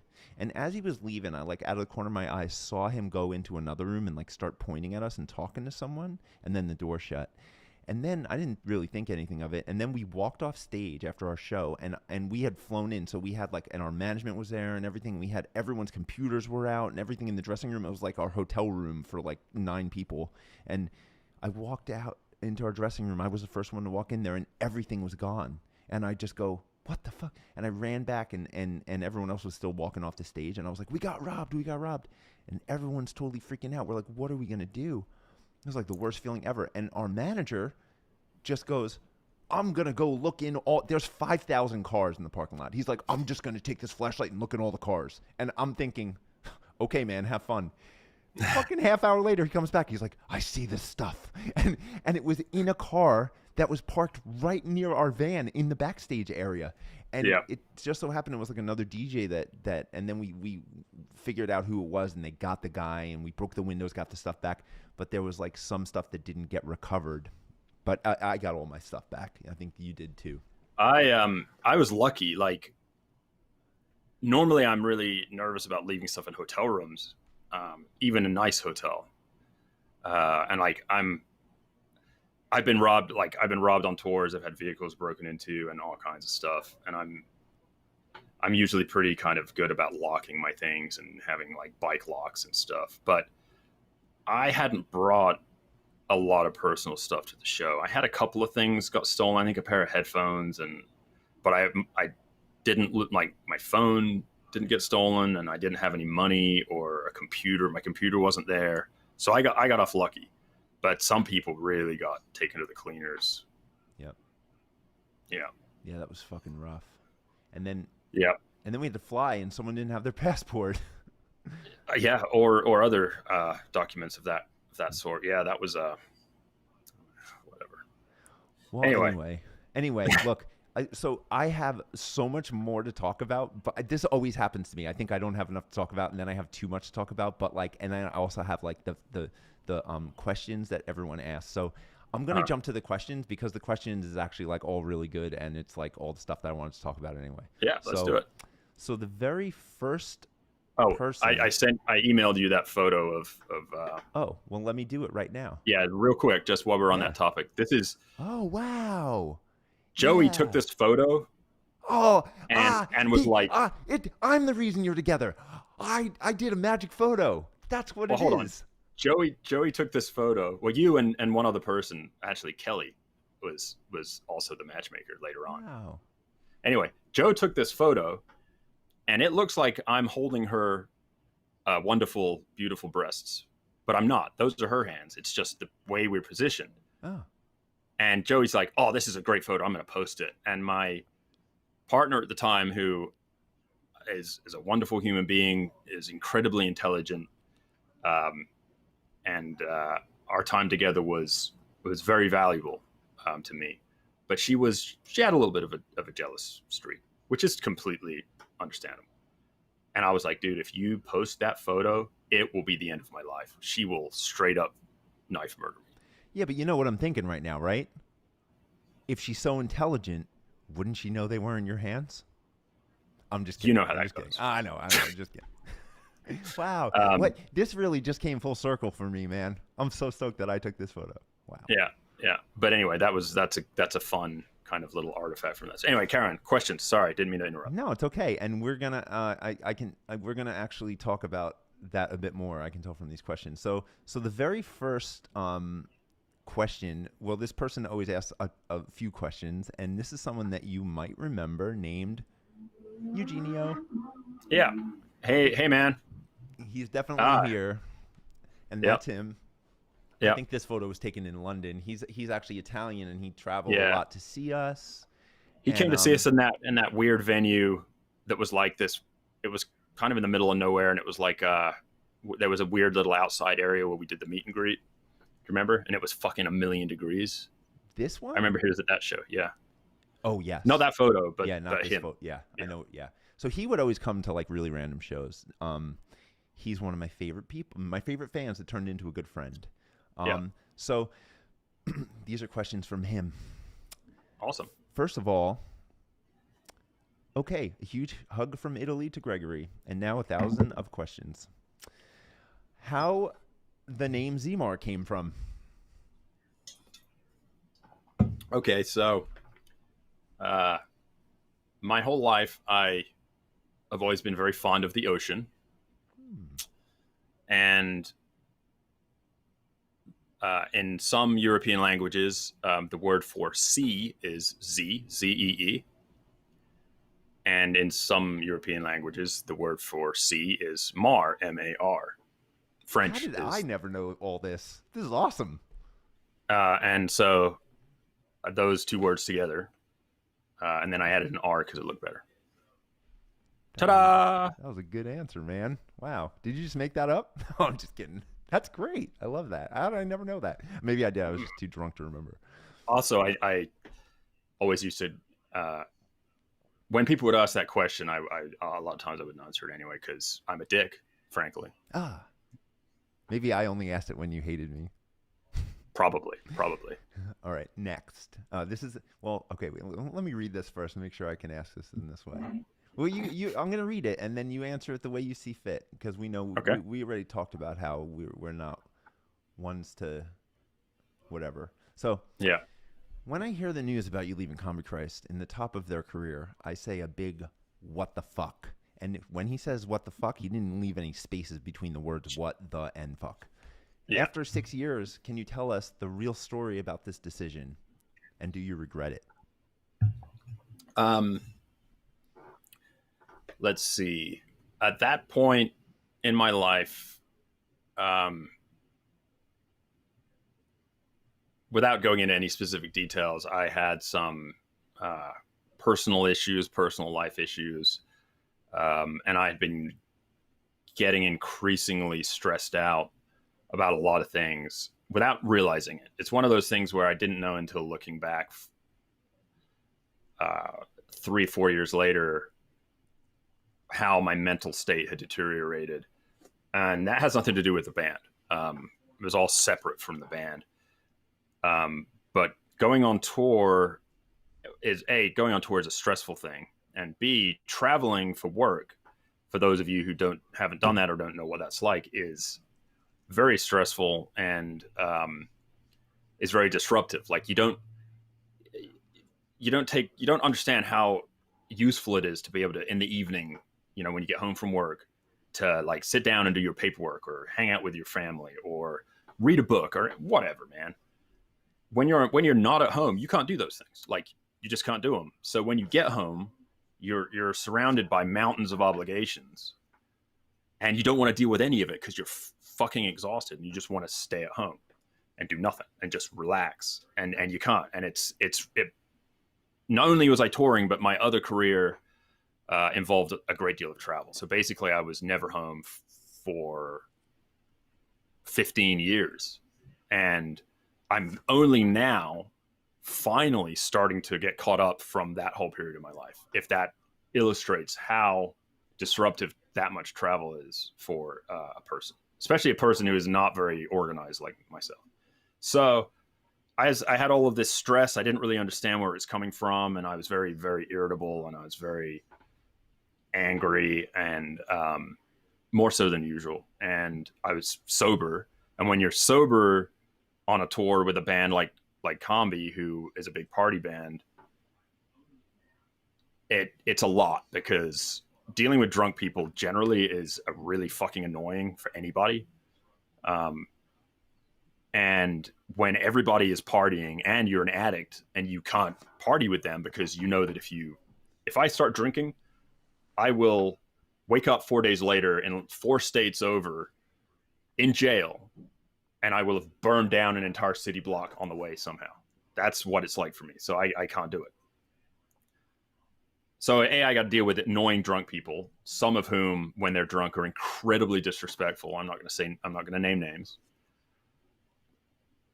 And I'm just trying to keep the tour moving forwards and do my job. And it is a fucking job first. Like, it's a job first. It's a party. It's this and that, but it's a job. Like, we are paid to do this, to provide an entertaining experience for people who are paying. It's a fucking job. And if you're not doing that job, if you're not prepared, if you're getting wasted, if you're missing bus call, if you're showing up late, if you're not sound checking, you're a fucking asshole. Okay? Fuck you. And you're unprofessional and you're a fucking asshole. And if that person hears it, fuck you. But that isn't the reason I quit the band directly.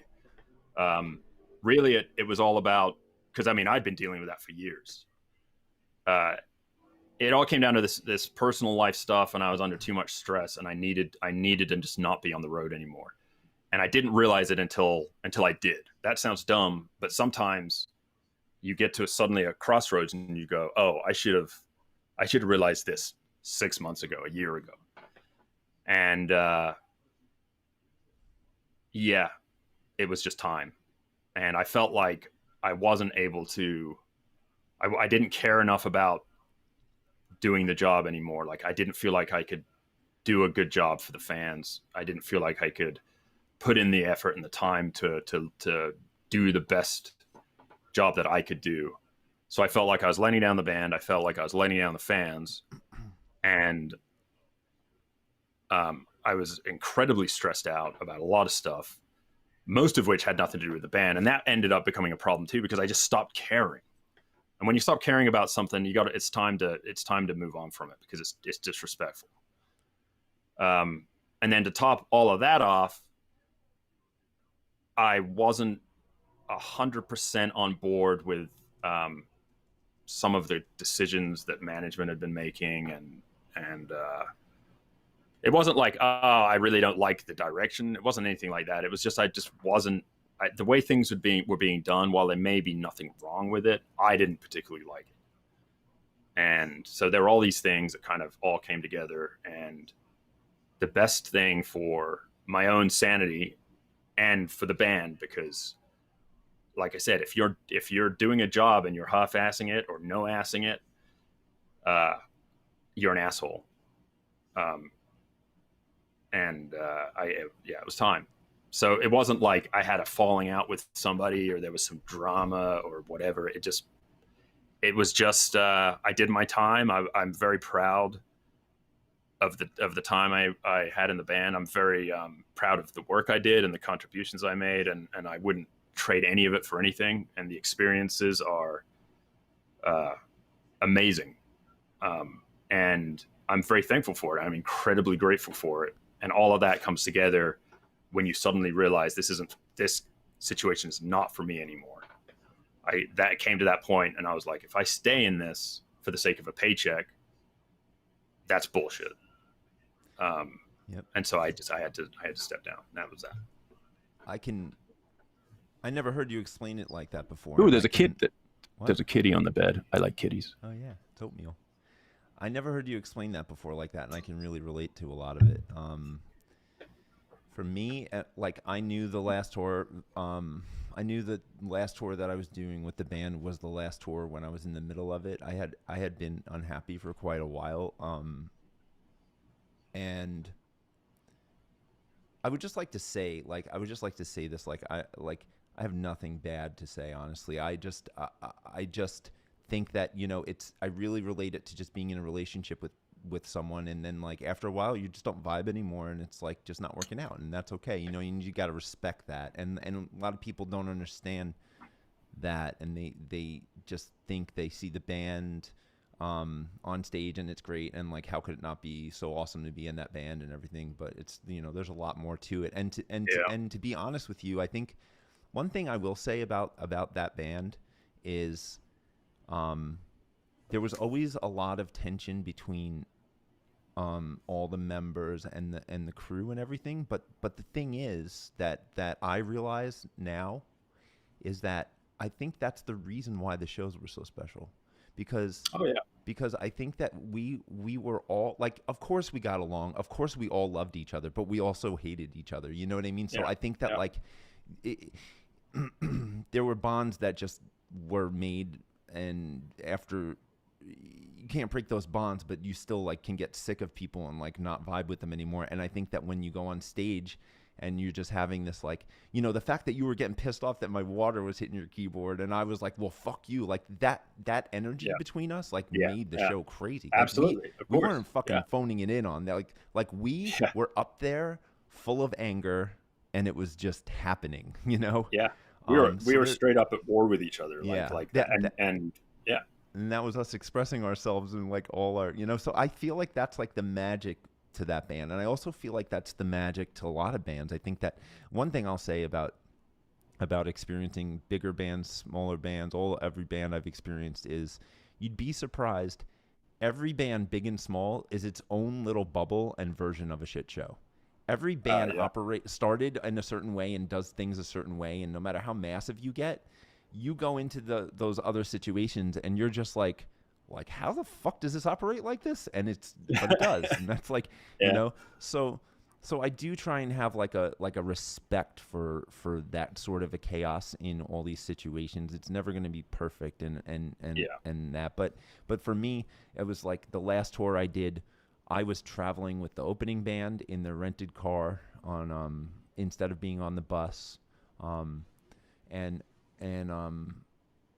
I was actually enjoying that, and it wasn't easy to travel like that, but I was happier.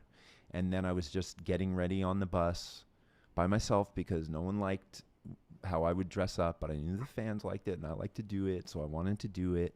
So so I would get ready by myself on the bus. I would go to the back of the stage right before, a few minutes before we went on, say hello if anyone wanted to say hi to me, walk on stage, and I would play the shows, and I would not look at anyone in the band. And if someone in the band crossed my vision during any of these shows, this was like a 2 or 3 week tour. It was a short tour.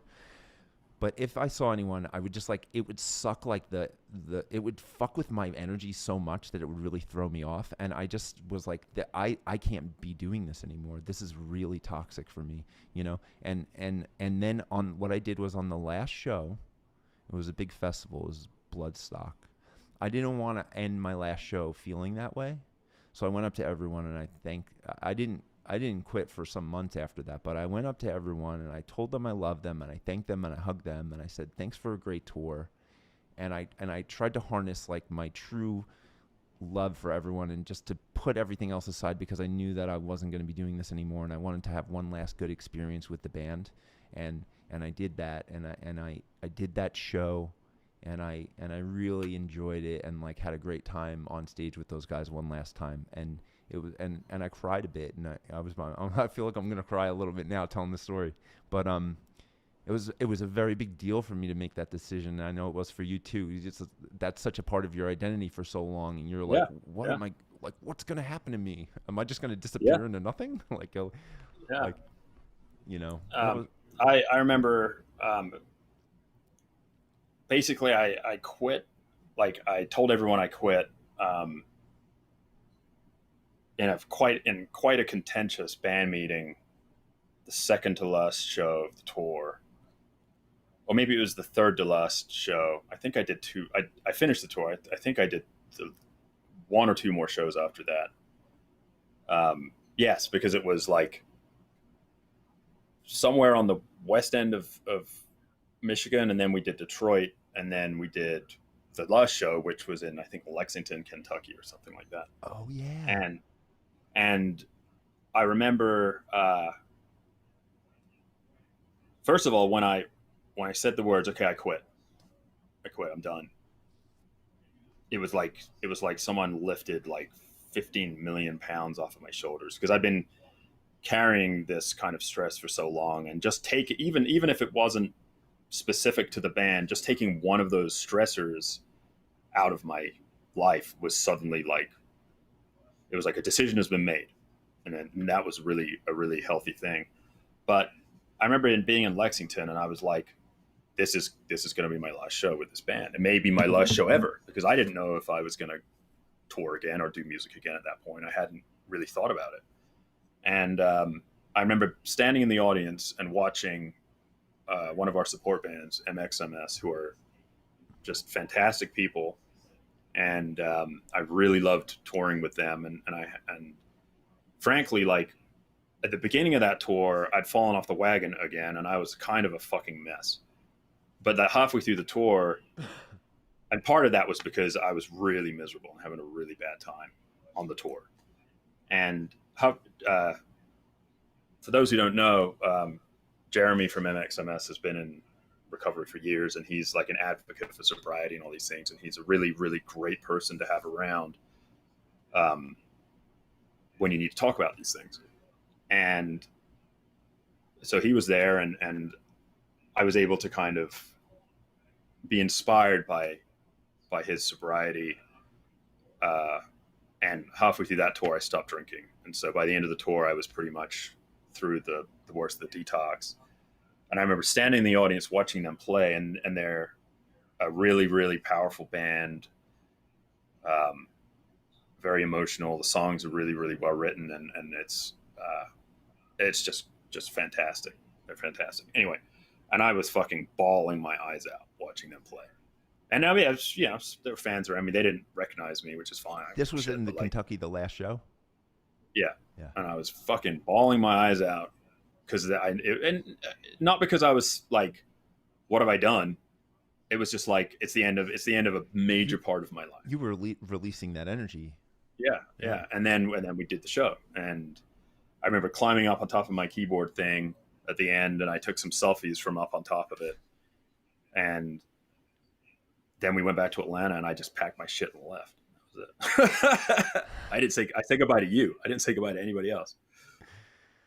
Oh man. Yeah, I'm thankful that we had put our differences aside before that. I was so Well, bummed. Dude, I was so bummed that you were going, but I totally got it. But I was like, fuck, man. Well, here was the thing. Like you talk amongst yourselves, like in any kind of job or relationship or whatever. And sometimes everybody does it. Sometimes you need to vent about some other person because that day they were an asshole or they did something shitty or whatever. It's not like fuck that guy forever. It's just sometimes you just got to vent, and you don't want to necessarily start a fight or have a confrontation. Just, so-and-so did ask this shit, this whatever. And I remember talking about how certain people were doing things and basically voicing how I was not comfortable with it. And I remember you saying, well, I think it's fine, which I respect because there's nothing wrong with having different opinions. There's no attempt for me to convince you of anything different and vice versa. It's just like, okay, I understand your point of view, but I don't agree. Respectful disagreement.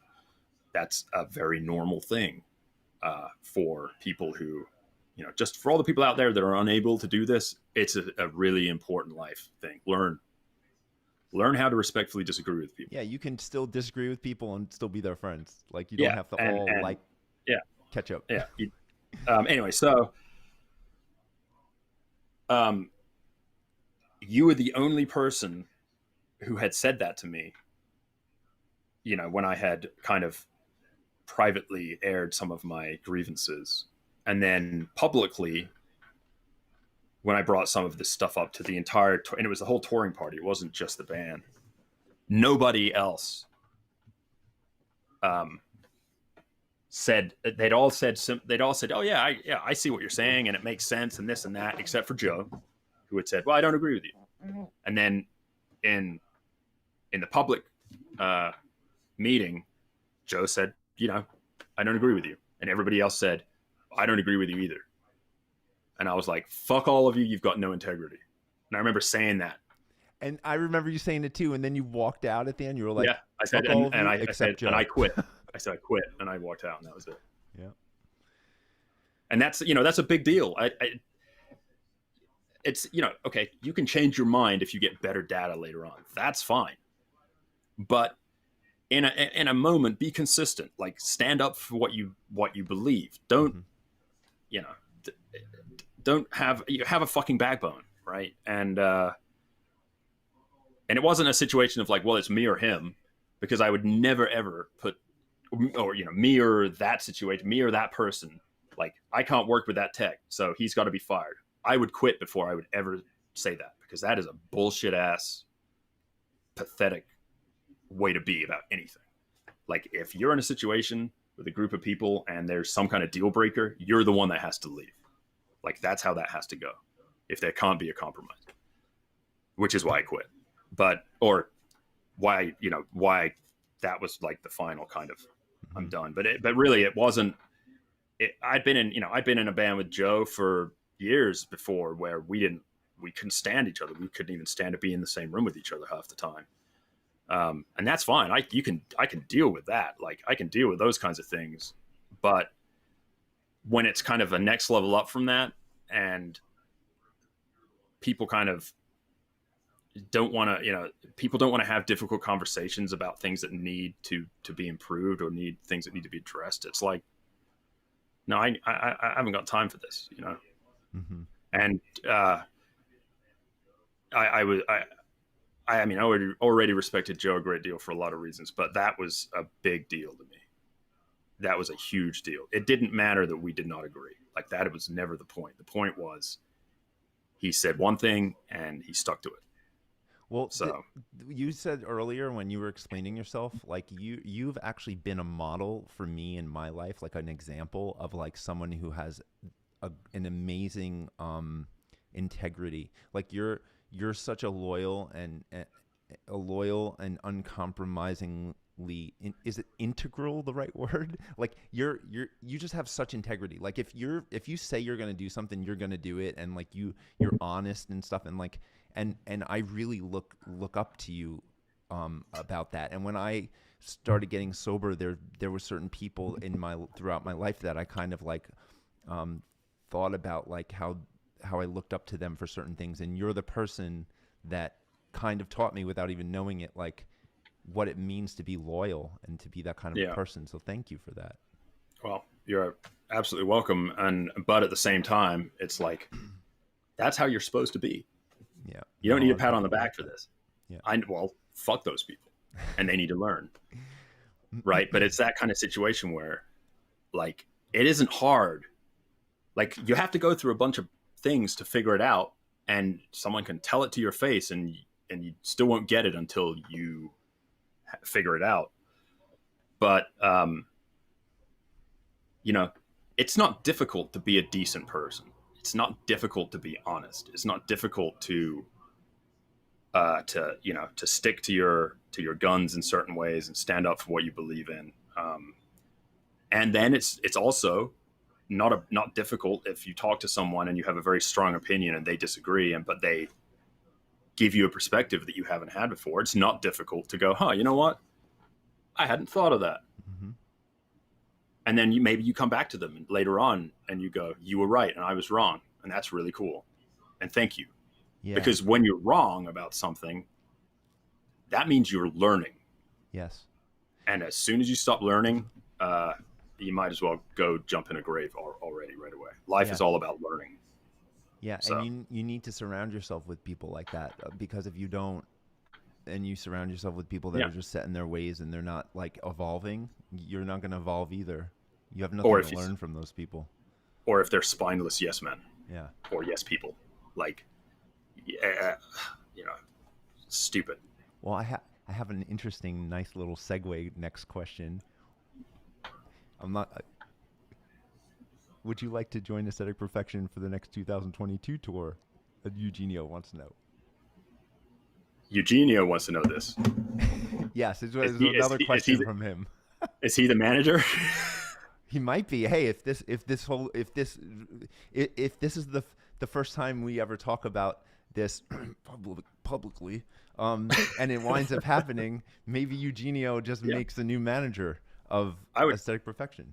I'd be honored and really excited to do it. Obviously, this is the first I'm hearing of it, and I have no idea what the dates are. So I'd have to see what, my schedule is. Also, I have to check with my superior Huff, because technically she owns me. So she gets the final say about what I do. So what do you mean she owns you? What does she make you do, like the house chores? Yeah. There you are. Look at you. There I am, vacuuming our loft / dungeon. You have nice legs, and you're wearing... Explain to us what this outfit is that you're wearing. This outfit is made of reclaimed rubber, I think, from tire inner tubes, but it's a designer piece that belonged to our good friend Kelly, who some of the older fans might remember Kelly.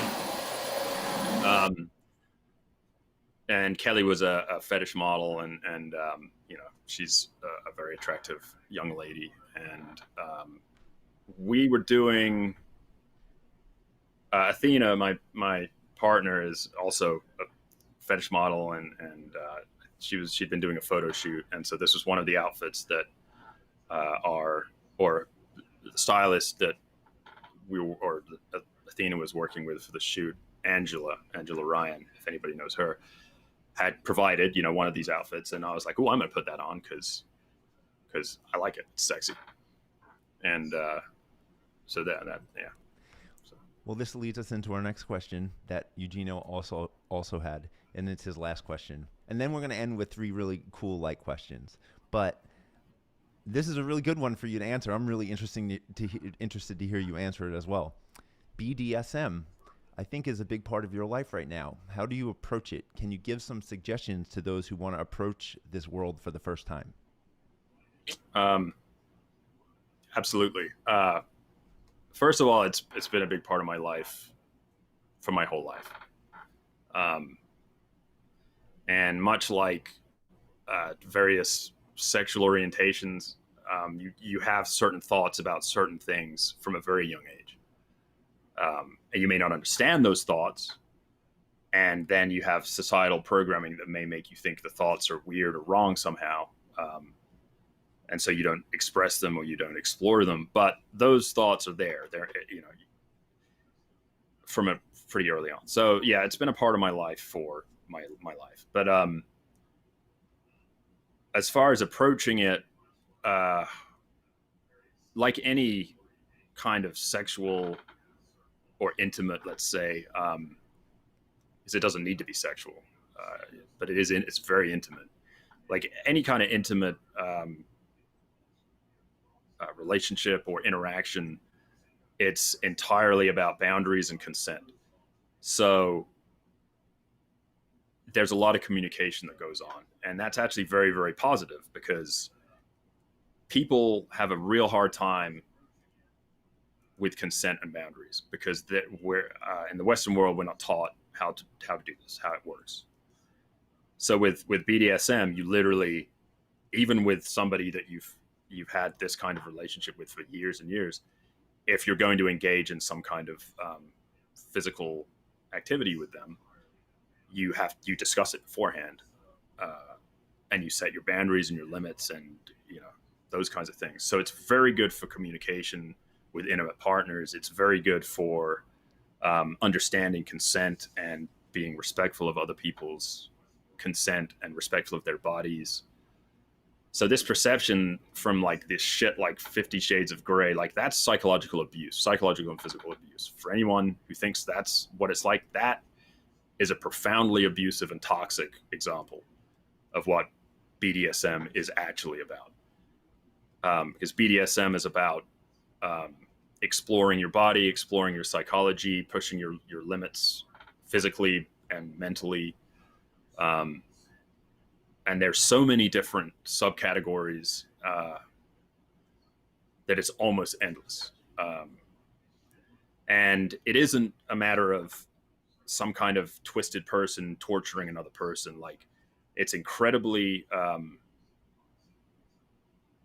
it's a very nurturing activity. It's a very supportive activity. It's a very therapeutic activity.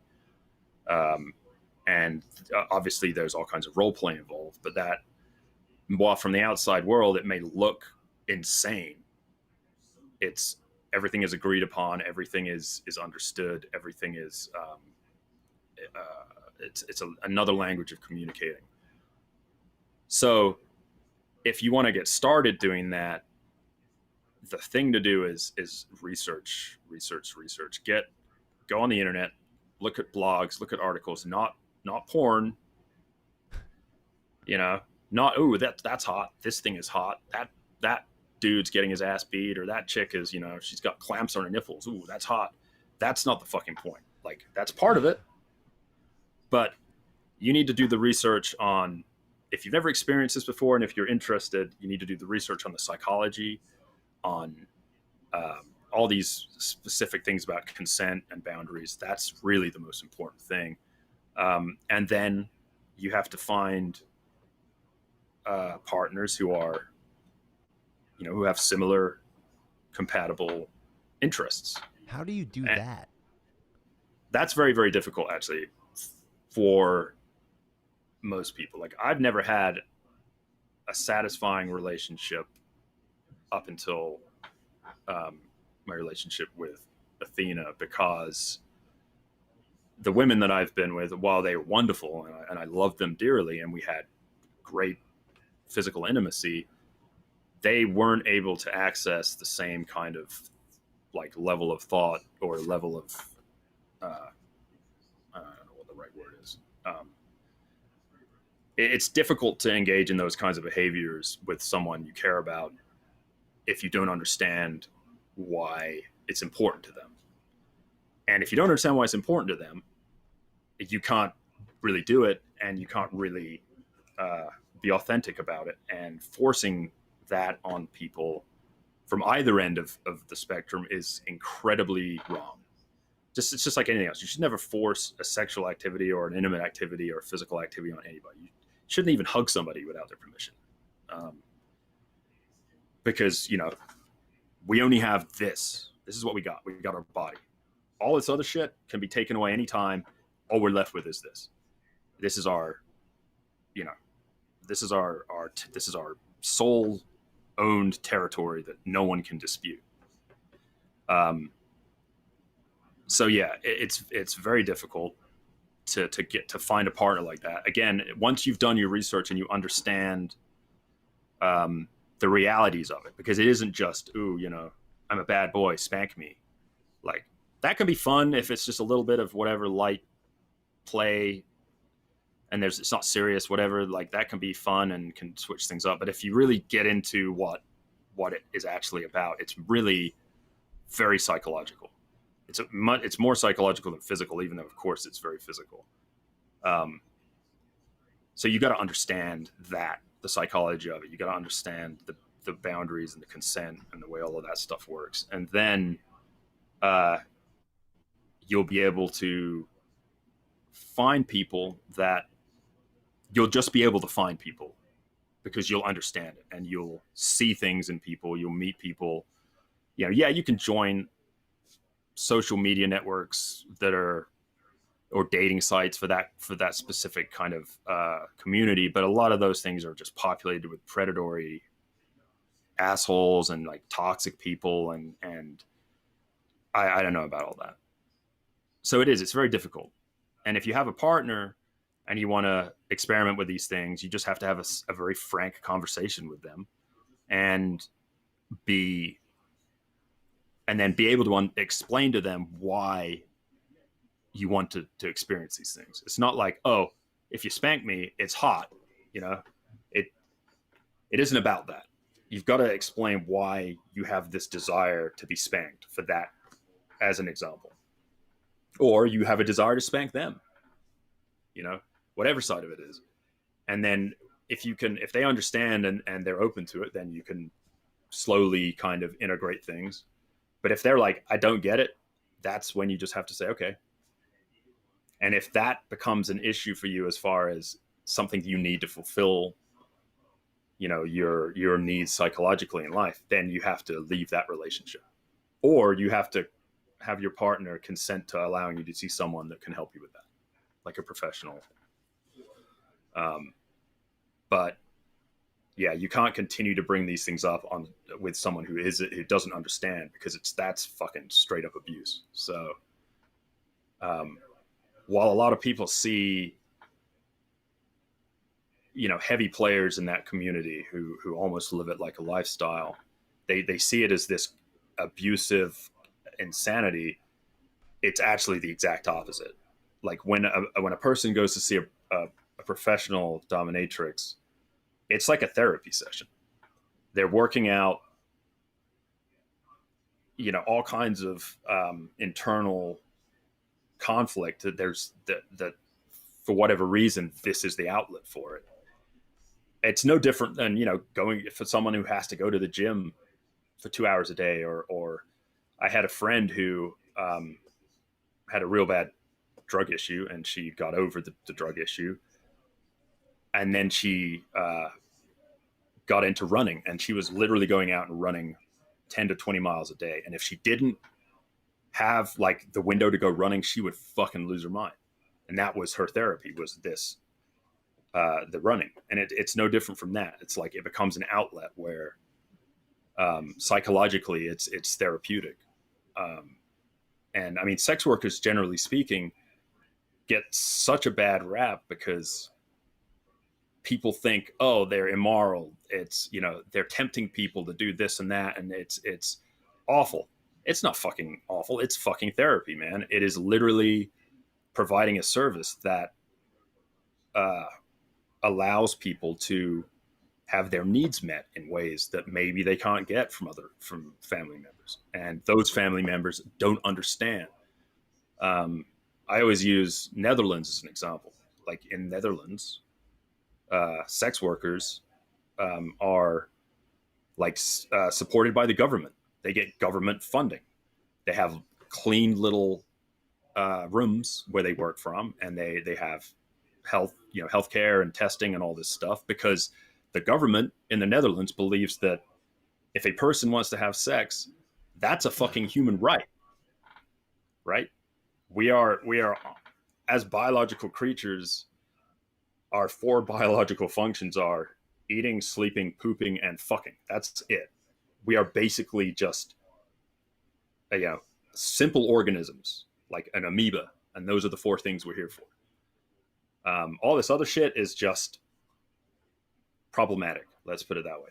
So a government like the Netherlands, who support sex workers and make it safe and make it, like convenient and safe and healthy, because they believe it is your right as a human being to have access to sex. And it is. In this country, it's a crime to have sex with someone as a service.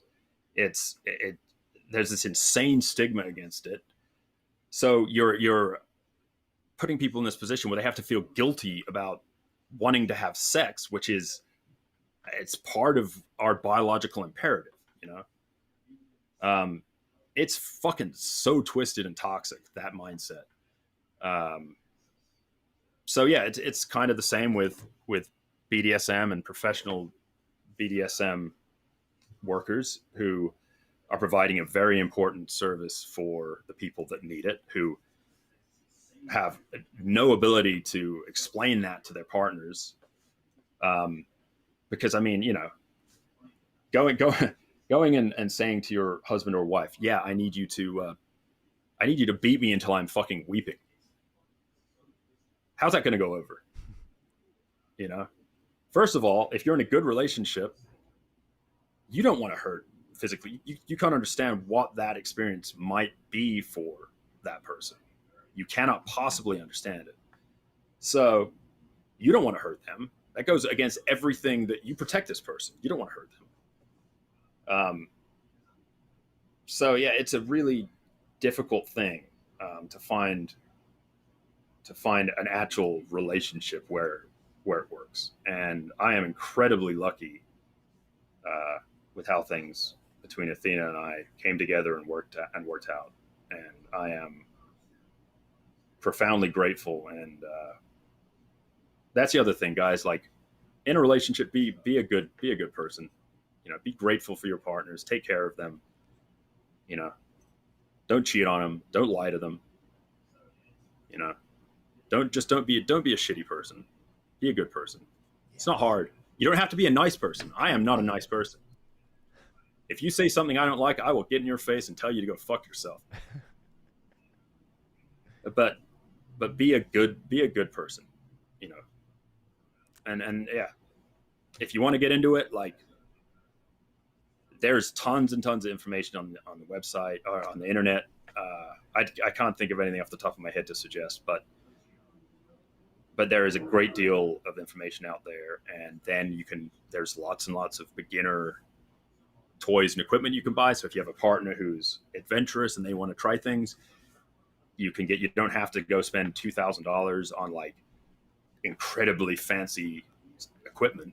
You can go and spend, you can get on, there's lots of websites that sell this kind of stuff, and you can find some beginner stuff, some restraints or some impact play stuff or whatever you want to experiment with.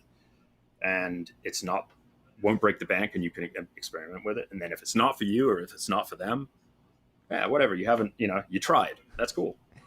I just had a vision in my head of Eugenio, like tomorrow sending me a picture of like, hey, and he's like dressed up kind of like Rob Halford with like a whip and no shirt on, like with, people. Let me show you my new bling.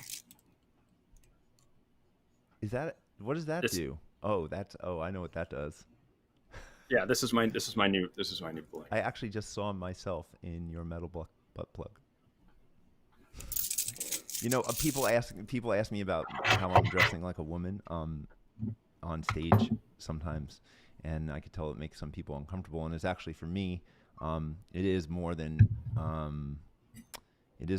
just a costume. It's an expression of a more feminine side of myself, Yeah. and actually, and a lot of the ways that I make my characters look are expressing a lot of the things inside me about the disease of addiction and things like this. And I kind of like become this different kind of character where I'm releasing this feminine energy when I go on stage, and it brings something really interesting out of me. And that's where I like to express it, is on stage. And you know, I don't know if you know, but like, you're a big reason why I started doing that stuff, because I don't know if you remember when we used to get ready for shows, sometimes we get a little wild. Oh man, my legs were great back then. Jesus. Well, I got another one here. This one's really good. This is when that time I came over for lunch.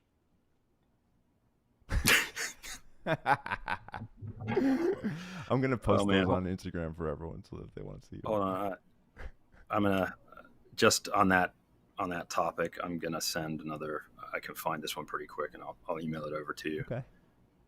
But as far as that goes, sorry, back to the topic, and especially the feminine energy. Like, I've always been very much in touch with my feminine side. I have no problem expressing that. And I don't think that, generally speaking, life, the way life works, the way evolution works, there is no like binary black or white, right? Everything is on a sliding scale, and evolution says, okay, this works best, and that's the thing that eventually develops me. So I simply, and I've had this opinion for like long time, from back when I was in college in the 90s.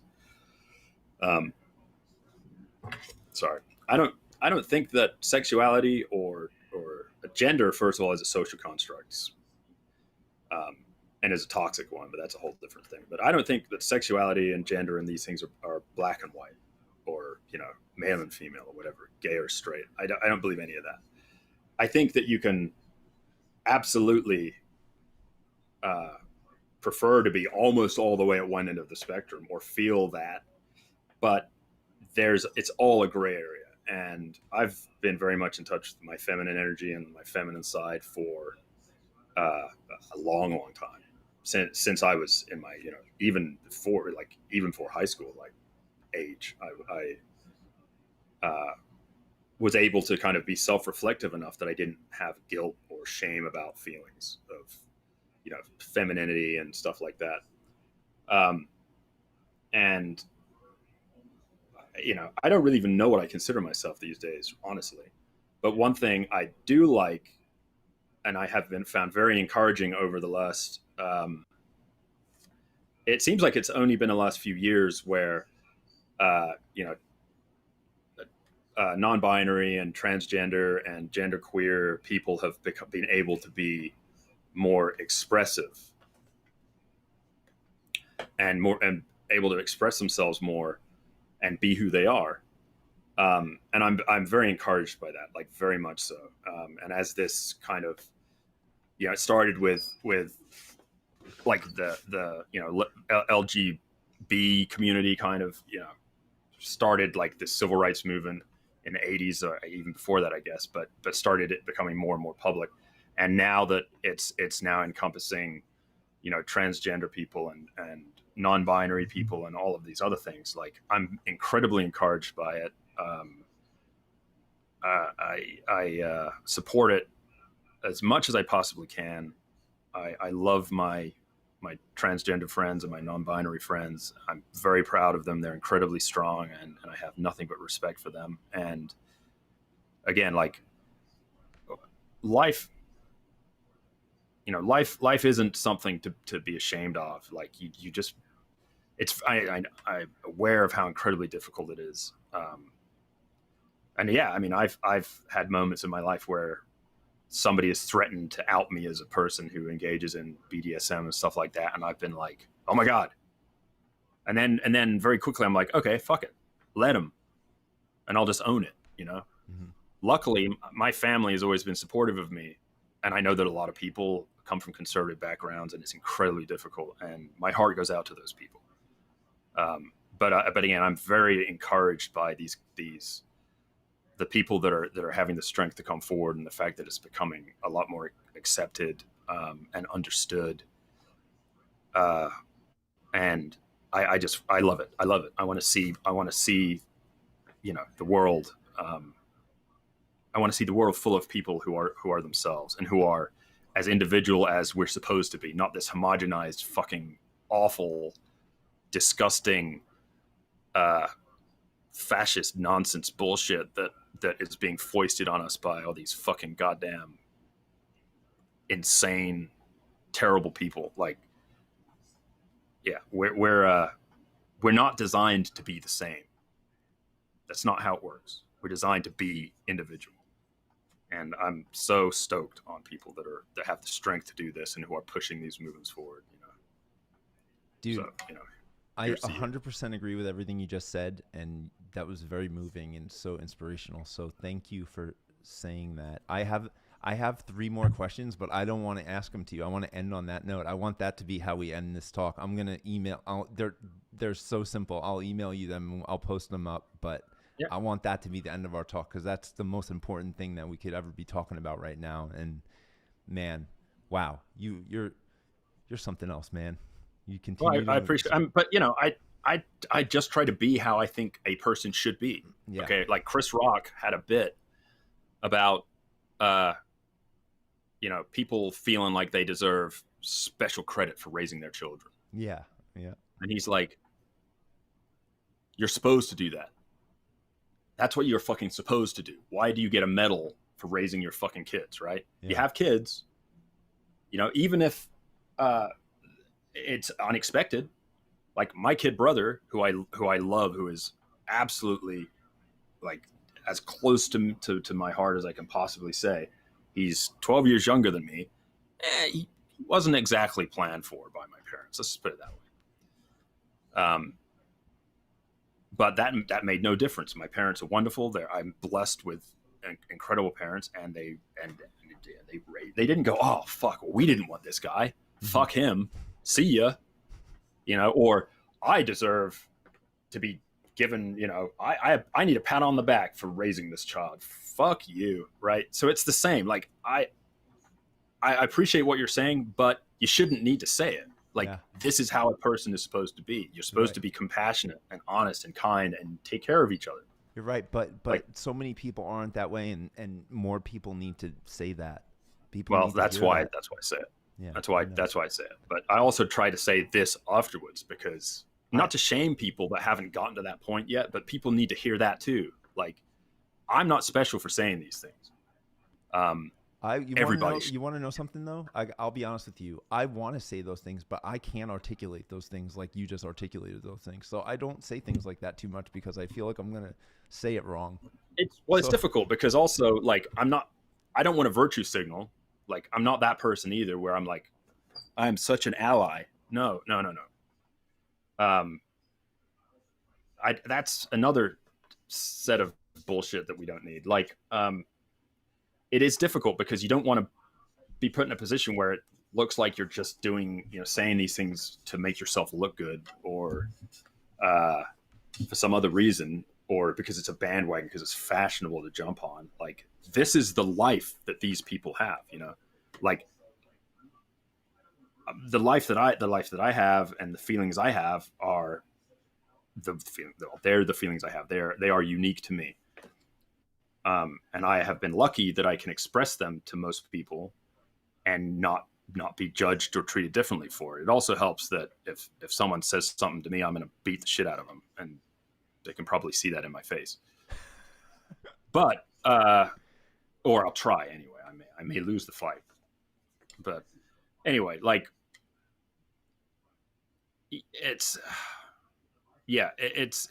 a really thorny thing, because you can try to be saying supportive things and wind up sounding like an asshole, or people can take your words out of context and make you sound like an asshole, or in a variety of reasons. So it is really hard to talk about, because we do exist now in this culture where everyone's looking to take something somebody said out of context just because they don't like the person, and then I feel like everyone wants to argue, and it's and I feel like the powers that be want us there. That's where they want us. They want us to argue. Yeah, they want us all, like, they want everybody pointing fingers at each other saying, no, the way I live is the way you should live. Yeah. Which is wrong. Like, you can live however you want as long as the way you live isn't bothering somebody else. You know, it's fucking easy. Yeah. Don't take your values and force them on somebody else. Okay, I just did that. I said everyone should be kind and compassionate and take care of each other. I'm sorry, guys. I don't mean to force my worldview on you. You know, if you want to believe in Jeebus or some other sky wizard, good for you. Like, that's great. If it brings you comfort, I'm happy for you. I think it's nonsense. And I think it's incredibly toxic to the world. The reason being that people take that and they make policy and law with that, and they force it on other people, and they judge other people from that perspective. And that is terrible. But if you personally just want to exist in that bubble for you, good. You know, I got no problem with it. It's the problem is what you do with those things, you know? Anyway, whatever. Absolutely. Well, I don't know what I'm rambling, man. I'm, like I said, I haven't talked to anybody in other than, well, I'm not allowed. I'm gagged most of the time anyway. So like, I don't get to talk much, but so I'm just rambling. You guys just have to ignore me. And I apologize. No one's going to ignore you. And actually, this is the longest one of these I ever did. And I think it might be the best. But I did say that there was going to be no more questions, and someone got upset. So here we go. Doctors, this is I remember this is Isaias, and he wants to know what happened to the Pullout Kings. Okay, I can do that one kind of quickly. I started that project with a very good friend of mine whose name is Zach Solom, who I still consider a very close friend, in 2010 or something. And we wanted to do like modern sounding kind of electronic music that wasn't like dark and heavy and grim and whatever. We wanted to try a different thing. So we made some music, did some remixes, and I thought it was really good. You know, I really liked it. I was very happy with it, and we put a lot of work and energy into it. And then we got our insane crazy MC guy, Penny Arcade, who did a great job, like, you know, coming up with insane stuff to say. And like, he's a wonderful guy. He's like a human cartoon character. He's like got such great energy, and he's like so like full on with everything and authentic to his life experience or whatever. And then it just kind of ground to a halt because I was touring a lot, and other people had some life situations that they had to focus on very heavily, and they could no longer put the time in and commit to the work. And it just kind of ground to a halt. Like, it isn't technically gone. I mean, I've got a bunch of material that Zach and I, every now and then, every few months, we talk to each other and we're like, hey, let's finish all that stuff. And then we just don't, because we're, you know, lazy and preoccupied and busy all at the same time. So maybe there'll be more Pullout Kings music. We'll see. Ooh, I've got a bunch of stuff. Dr. Isaias might have just inspired a Pullout Kings reunion. How about that? Boom. Fuck, yeah. Man, this was awesome. Thank you for making the time. This was like, I find that these catch-ups are cool because we talk about things we probably wouldn't just talk about if we were talking. And wow, I just like, that was great. I always love talking to you anyway. I'm just not good at any kind of social anything. I'm just terrible at it. You know what you are good at? Saying you're not good at things. All right, buddy. Okay. All right. I'll own that one. Yeah. All right. I love you so much, and maybe we'll have a private talk sometime soon about something. Yeah. Let's do that. I love you too, man, so much, and thank you to everyone watching and listening. I miss you from the pandemic and being on tour. And if that offer for Aesthetic Perfection was serious, then I would love to be involved. And if we can do it, then we should do it. Maybe we will. Okay, bye, buddy. All right. Talk to you soon. Bye. Bye-bye. Yeah. All right, guys. We did it. That was the longest one ever. I really, really got to pee. And I'm going to post this soon. I'm so bummed out about the very beginning with the I'm not so bummed out about it, but I just think that like people might go to watch this and see 10 minutes of us fucking with the sound and get annoyed, but I feel like this was such a great talk. Maybe I'll figure out how to like set up a pin so it starts at a certain time, but I got to go. Darian's waiting for me. Emma's waiting for me. I love you all.